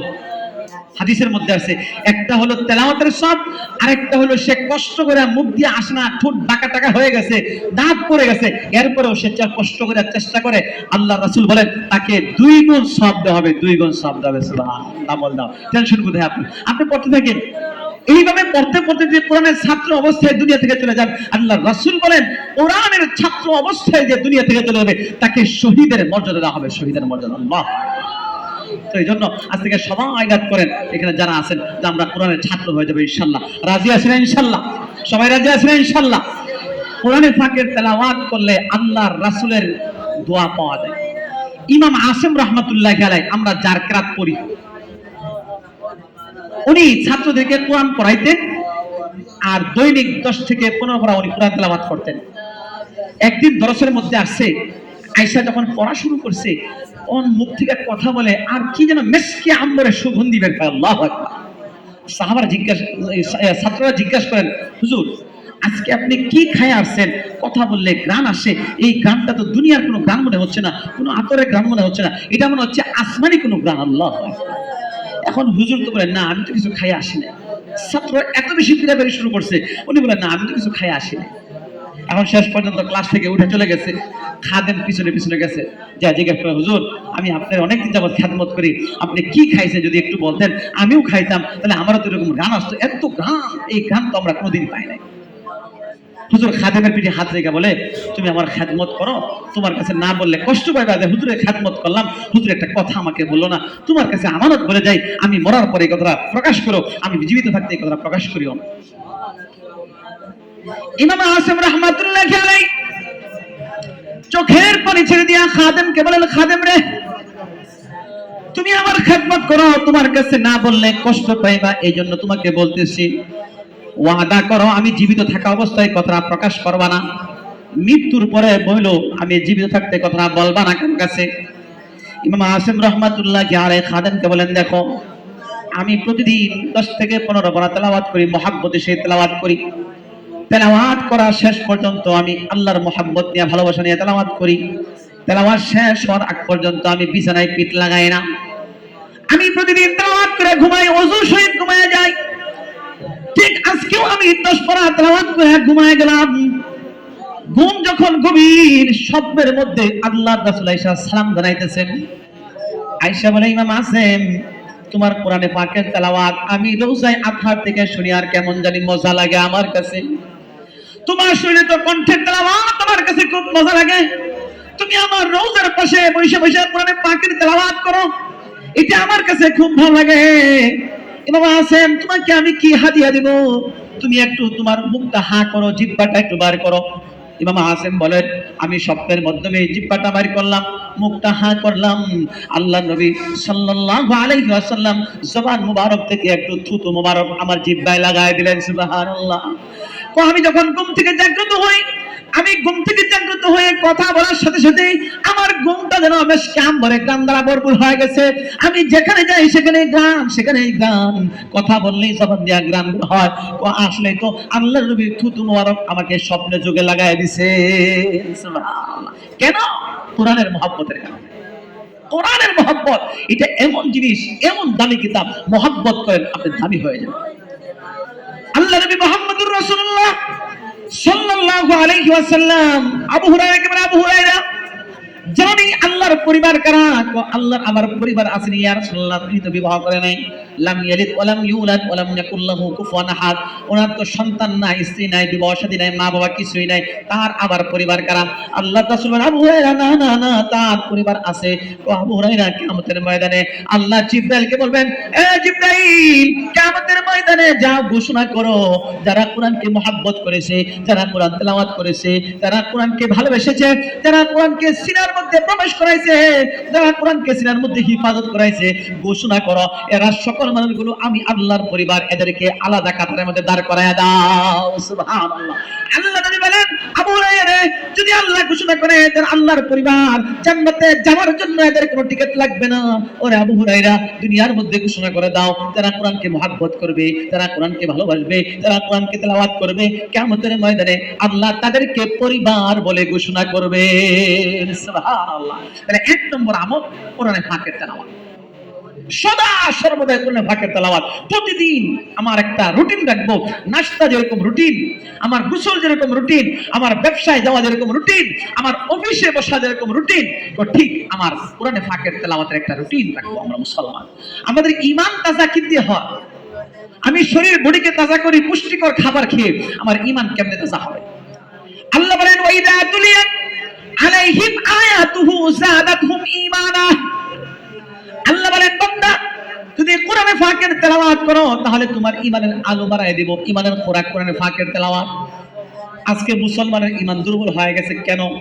কোরআন যখন ছেড়ে দিয়েছে এই জন্য মুসলমানের ঈমান দুর্বল হয়ে গেছে। কবি বলেন, ও জামানা মে মুআজ্জাল থি হামিলে কুরআন হুকার, ও জামানা মে মুআজ্জাল থি হামিলে কুরআন হুকার, और हम जलील खार हुए तारके कुरआन होकर। কবি বলেন, আগের জমানার মানুষগুলো আল্লাহর কাছে প্রিয় হয়ে গিয়েছিল, সম্মানিত হয়েছিল, আর আজকে আমরা অসম্মানী। মুসলমানদের পরাজয় কেন আসলো? এই জন্য আসছে, যখন আমরা কোরআন ছেড়ে দিয়েছি তখন আল্লাহ আমাদের কারের মধ্যে পরাজয় চাপিয়ে দিয়েছে। কোরআন সম্মান করি, মুসলমান তো বিজয়ের মানুষ, মুসলমানের গর্দান সবার উপরে থাকবে। আজকে মুসলমান সারা পৃথিবী নির্যাতিত কেন? মুসলমান কোরআন ছেড়ে দিয়েছে। যে কোরআন বিজয়ের পতাকা দেখাবে ওই কোরআন মুসলমান ছেড়ে দিয়েছে। অসম করে বলতে পারি কোরআনের কথা, মুসলমান সকলে কোরআন ধরেন, কোরআনে পাকের তেলাওয়াত করেন, কোরআনকে সিনার মধ্যে প্রবেশ করেন, ইনশাআল্লাহ পুরা পৃথিবীর মানুষ, পুরা পৃথিবীর মাটি মুসলমানের পদচুম্বন করবে, মুসলমানের পদচুম্বন করবে। কাফেররা মুসলমানের নাম শুনলে থরথর করে তাদের মধ্যে কম্পন সৃষ্টি হয়ে যাবে। কোরআনে পাকের তেলাওয়াত নেই, আল্লাহ আমাদের দিলকে মরা করে দিয়েছেন, ঈমান মরে গেছে। এক নম্বর আমল, যদি দিলকে সুন্দর করতে চাই, অহংকার দূর করতে চাই, কোরআনে পাকের তেলাওয়াত এক নম্বর। দুই নম্বর আমল 5 ওয়াক্ত নামাজ, এটা ছাড়বো না আমরা। দেখেন 3 বেলা খাবার না খাইলে মানুষ যেন শারীরিকভাবে দুর্বল হয়ে যায়, নামাজ যদি 5 ওয়াক্ত না পড়ে ঈমান দুর্বল হয়ে যায়। এটা ঈমানের খোরাক, দৈনিকের খোরাক। 5 ওয়াক্ত নামাজ আমরা ছাড়বো না। 3 নম্বর আমল, মা বাবার একটু খেদমত। মা বাবার খেদমত রাজি আছি, করতে রাজি আছি ইনশাআল্লাহ? দেখায় হাত তুলে কার কার মা বাবা আছে কিনা। আল্লাহ যাদের মা বাবা আছে সন্তানদেরকে খেদমত করার তৌফিক দান করুন, আল্লাহুম্মা আমিন। যাদের মা বাবা আছে খেদমত অবশ্যই করতে হবে। এখন চিন্তা করে যাদের মা বাবা নাই তারা মনে মনে আমরা বেঁচে গেছি, আমাদের খেদমত করার কি নাই দরকার? যাদের মা বাবা আছে তারা না ভেতলে পড়ছে, আমাদের নাই কি, আমাদের কি টেনশন, আমরা বেঁচে গেছি গা। আরে যাদের মা বাবা ঘরে আছে, আপনার ঘরেই যেন আল্লাহ জান্নাত কামাই করার ব্যবস্থা রাখছেন। যারা বলেন সুবহানাল্লাহ। মা বাবা এটা স্বাভাবিক কথা নয়, এটা স্বাভাবিক কোনো নিয়ামত নয়। এদের খেদমত করা, খুশি করাইতে পারলে আল্লাহ ওয়াদা করেছেন তোমাকে জান্নাত দেব। সুবহানাল্লাহ। আল্লাহ ওয়াদা করেছেন জান্নাত দিবেন। আল্লাহর ওয়াদা, এটা কি মিথ্যা না সত্য? জোরে বলেন সত্য ওয়াদা। আল্লাহ তো মিথ্যা ওয়াদা করেন না, আল্লাহ ওয়াদা করেছেন, নবী জবান দিয়ে প্রকাশ করেছেন। আলা রাসূলুল্লাহি সাল্লাল্লাহু আলাইহি ওয়াসাল্লাম, রিদার রাব্বি ফি রিদাল ওয়ালিদাইন ওয়া সাখাতুর রাব্বি ফি সাখাতিল ওয়ালিদাইন। রাহমাতুল লিল আলামিন বলেন, কোন ব্যক্তি সন্তান যদি তার মা বাবার খেদমত করে সন্তুষ্ট করতে পারে, 1 নম্বর পুরস্কার। আল্লাহর রাসূল বলেন প্রথম পুরস্কার হলো আসমানের মালিক আল্লাহ ওই সন্তানের উপর খুশি হয়ে যায়, আল্লাহ সন্তুষ্ট হয়ে যায়। যদি আল্লাহ কোনো ব্যক্তির উপর সন্তুষ্ট হয়ে যায়, বলুন তো তার জান্নাতে যাওয়ার জন্য কোনো পেরেশানি আসেনি? এই জন্য মাকে খুশি করেন, বাবাকে খুশি করেন। এখন তো মানুষ নিজের মা বাবা যখন বৃদ্ধা হয়ে যায় তখন তাদের কাপড় চোপড় পেশাব পায়খানা পরিষ্কার করার জন্য ওই কর্মচারীরাকে 5-10 হাজার টাকা বেতন দিয়ে নিজে কাছে আসে না, আর আসলেও একটা মাস্ক পরে আসে। যদি পেশাব পায়খানার গন্ধ নাক দিয়ে প্রবেশ করে তাহলে তো খারাপ লাগবে। এই জন্য মা বাবার কাছে যখন আসে মাস্ক দিয়ে আসে, নিজের চেহারাটাও মা বাবাকে দেখাইতে চায় না। জোরে বলেন ঠিক কিনা? এমন কপাল পোড়া সন্তান যারা আছে, জাহান্নামের রাস্তা ক্লিয়ার হয়ে যাচ্ছে, জান্নাতে যাওয়ার সুযোগ থাকবে না। চিন্তা করুন, আপনার মা বাবা কতদিন কত বছর পর্যন্ত আপনার পেশাব পায়খানা পরিষ্কার করেছে, কারো কাছে অভিযোগ করে নাই। জোরে বলেন ঠিক কিনা? একদিন নয়, 2 দিন নয়, 5-6 বছর পর্যন্ত আপনার পেশাব পায়খানা নিরলস ভাবে তার হাত দিয়ে পরিষ্কার করেছেন। আপনি পেশাব করে দিয়েছেন, পায়খানা করে দিয়েছেন, কাপড় নষ্ট করেছেন, মা কোনো অভিযোগ করে নাই। দিল খুশি মনে, আহারে আমার বাবার কত কষ্ট হয়েছে, আমার সন্তানের কত কষ্ট হয়েছে, অনেক কষ্ট পেয়েছেন, আর মনে খুশি মনে এগুলোকে পরিষ্কার করেছেন। খাবারের সময় প্লেট কাছে পোলাও মাংস নিয়ে বসছে, এই সময় সন্তান পেশাব পায়খানা করে দিয়েছে, ওই প্লেট রেখা পরিষ্কার করে আবার সেই প্লেটে খাইতে বসছেন, তার মনের মধ্যে কোনো ঘৃণা আসে নাই। জোরে বলেন ঠিক কিনা? এখন 1-2 দিন পেশাব পায়খানা ঘরে করে দিছে, বিল্ডিং টাইলসওয়ালা বের করে টিনে ঘরে রাখলেন, দুর্গন্ধ হয়, বেশি কেটকাটায়, কথা বেশি বলে, রাত্রে ঘুম আসে না, বুড়া মানুষ দরকারটা কি, মরলেই তো ভালো, এমন যাদের অন্তরে আছে মনে করবেন জাহান্নামের রাস্তা পরিষ্কার হয়ে যাচ্ছে। জাহান্নামের রাস্তা পরিষ্কার হয়ে যাচ্ছে। খেদমত করলে মা বাবার জান্নাত পাওয়া যায়, ওয়াদা করেছেন আল্লাহ। জোরে বলেন ঠিক কিনা? আর মা বাবার নাফরমানি করলে জাহান্নামে নিক্ষেপ করবে, এটা ওয়াদা করেছেন আল্লাহ। এই জন্য আল্লাহ নবীর জমানায় এক সাহাবী আল্লাহ নবীর কাছে যাবেন যুদ্ধ করতে, আল্লাহ নবীর সাথে হয়ে যুদ্ধ করতে যাবেন, মার কাছে একটু অনুমতি দিয়েছেন, মা তুমি যদি অনুমতি না দাও তাহলে কিন্তু আল্লাহ রাসূল আমাকে অনুমতি দিবেন না। মা বলে, বাবারে তুমি যদি যাও গা তাহলে আমার খেদমত কে করবে, আমি একজন বৃদ্ধা মানুষ, তুমি দেখতেছো তুমি ছাড়া তো ঘরে কেউ নাই, আমার পানিটা কে দিবে, কাপড়টা কে দেবে, ও মা তুমি একটু অনুমতি দাও না, খেদমত তো করলাম। তো মা অনেকবার বুঝাইছে, শেষ পর্যন্ত বলে, বাবা তোকে 2 বছর দুধ পান করাইলাম, এই দুধের কসম দিয়া বলি তুই আমাকে রেখে যাইস না। শেষ পর্যন্ত মানে না, ঠিক আছে যা। তো ওই সন্তান যাওয়ার আগেই ওই মা নবীর কাছে অভিযোগ করছে, ইয়া রাসূলুল্লাহ আমার সন্তান আসতেছে আপনার কাছে জিহাদের অনুমতি দেওয়ার জন্য, আপনি জিহাদের অনুমতি দিলে সে অনুমতি দিবে, জিহাদ করবে, আমি কিন্তু তাকে অনুমতি দেই নাই, আপনি তাকে অনুমতি দিয়েন না। এখন এই কথা বলে আসার পরে সন্তান গেছে নবীর দরবারে, গিয়া নবীকে সালাম দিছে, ডান দিকে বসা নবীর চেহারাটা বাম দিকে ঘুরায় ফেলাইছে, সালামের উত্তর দেয় না। আবার বাম দিকে আসছে, নবীর চেহারা ডান দিকে চলে গেছে, উত্তর দেয় না। জিজ্ঞাসা করে, ইয়া রাসূলুল্লাহ আমি কি অপরাধ করলাম আপনি আমার সালামের জবাব দেন না? তোমার মা কি অনুমতি দিয়েছেনি? ইয়া রাসূলুল্লাহ হ্যাঁ আমার মা তো অনুমতি দিয়েছে। জিজ্ঞাসা করে আসো অনুমতি দিয়েছি কিনা। দৌড়ায় গেছেন, আম্মা তুমি না অনুমতি দিছো আমাকে? অনুমতি দিয়েছি বাবা, দিল থেকে দেয় নাই, তুমি পারাপারি করার কারণে তুমি পিরাপিরি করছো, আমাকে বারবার বলছো, এই জন্য জবান দিয়ে দিয়েছি, দিল থেকে তোমাকে অনুমতি দেয় নাই, কারণ তুমি গেলে আমার খেদমত কে করবে, তুমি গেলে আমার খেদমত কে করবে। সাহাবী দৌড়ে আল্লাহ নবীর কাছে যাই, গিয়া বলে, ইয়া রাসূলুল্লাহ ইয়া হাবিবাল্লাহ মা তো দিল থেকে অনুমতি দেয় না, এই জবান দিয়া বলেছিল, এই জন্য আমি আসছিলাম। আল্লাহ নবী বলেন, না না তোমার জিহাদে যাওয়ার প্রয়োজন নাই, ফাজাহিদ ফিহা তুমি তোমার মায়ের খেদমত করো, সেবা করো, মা যদি সন্তুষ্ট হয়ে যায়, যতদিন খেদমত করবা তোমার আমলনামার মধ্যে জিহাদে শরীক হয়ে যে সব কামাই করতা ওই সব তোমার আমলনামায় দেওয়া হবে। সুবহানাল্লাহ। এই জন্য মার খেদমত দ্বারা দিল পরিষ্কার হয়। মার পেশাব পায়খানা হাতে পরিষ্কার করে, বিছানা করছে কারণ বলেন না, টাকা দিয়ে কর্মচারী রেখেন না, নিজে যারা পরিষ্কার করেন, দিল পরিষ্কার হবে। আসমানের মালিক দেখবেন আমার বান্দা মার পেশাব পায়খানা পরিষ্কার করে, যা তার দিল পরিষ্কার করে দিলাম, তার জান্নাতের রাস্তা আমি পরিষ্কার করে দিলাম। সুবহানাল্লাহ। মা যখন দেখবে সন্তান তার হাত দিয়ে আমার পেশাব পায়খানা পরিষ্কার করে, সে রাত্রের গভীরে আস্তে আস্তে কান্দে বলে, আল্লাহ আমার সন্তান আমাকে এত খেদমত করেছে, আমি তাকে কি দেওয়ার মতো কিছুই নাই, আল্লাহ তুমি সন্তুষ্ট হয়ে যাও, আমার সন্তানকে জান্নাত দিও।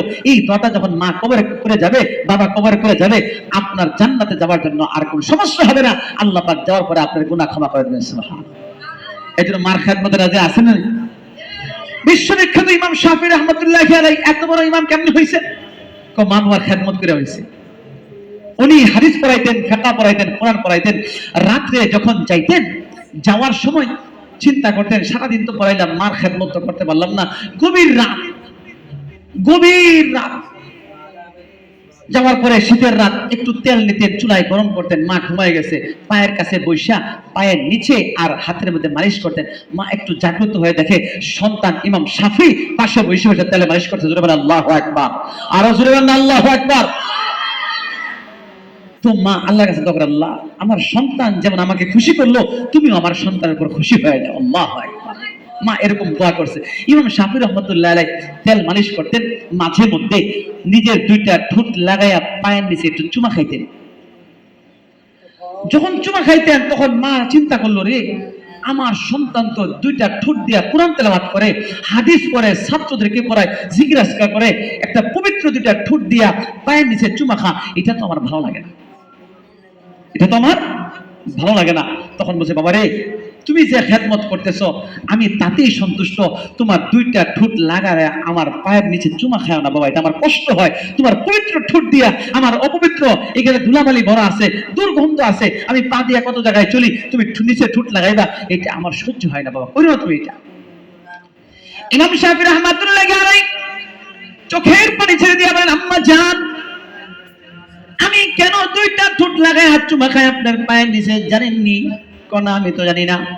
আমি আল্লাহর নবীর হাদিস পড়েছি, ক্বালা রাসূলুল্লাহ সাল্লাল্লাহু আলাইহি ওয়াসাল্লাম, আল জান্নাতু তাহতা আকদামিল উম্মাহাত, কো সন্তানের জান্নাত তো মায়ের পায়ের নিচে আছে, তার খেদমতের মধ্যে আছে, এই জন্য আমি চুমা খাই। সুবহানাল্লাহ। ইমাম শাফিঈ রাহমাতুল্লাহ আলাইহি বলেন, আম্মা জান, আমি যখন দুইটা ঠোঁট লাগাই আপনার পায়ের নিচে চুমা খাই, আমি চোখটা বন্ধ করে যেন আমি জান্নাতের জায়গাটা দেখতে পাই। আমি যত বেশি চুমা খাই, আল্লাহ যেন আমার জান্নাতটা তত বেশি সাজাইতেছেন। আমার কাছে এমন লাগে, মা আপনি আমাকে নিষেধ করবেন না, আমি তো আপনার জন্য চুমা খাই না, আমি তো নবীর হাদিস দেখে, নবীর হাদিসের মহব্বতে আপনার পায়ের নিচে জান্নাত কামাই করার জন্য চুমা খাই। সুবহানাল্লাহ।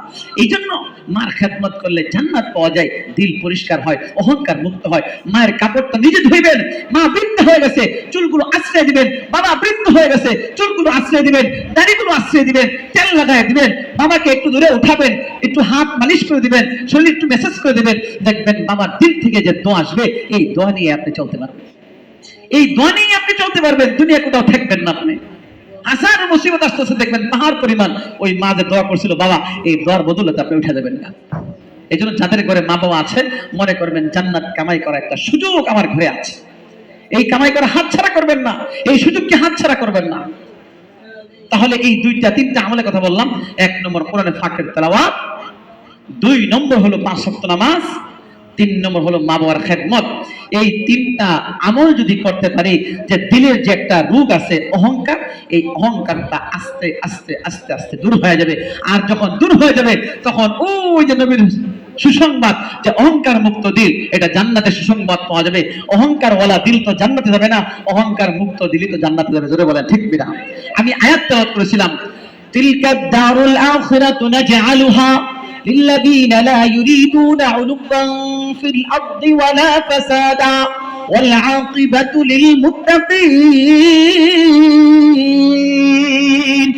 আল্লাহ বলেন জান্নাত তাদের জন্যই যাদের দিলের মধ্যে অহংকার নাই, যাদের ভিতরে কোনো খারাপতা নাই, যারা মানুষকে অন্যায় করে না, যারা মানুষের সাথে নির্যাতন করে না, যারা মানুষকে জুলুম করে না, যাদের দিলটা পরিষ্কার, যাদের দিলটা স্বচ্ছ, আমি আল্লাহ তাদের জন্যই জান্নাত বানাইছি।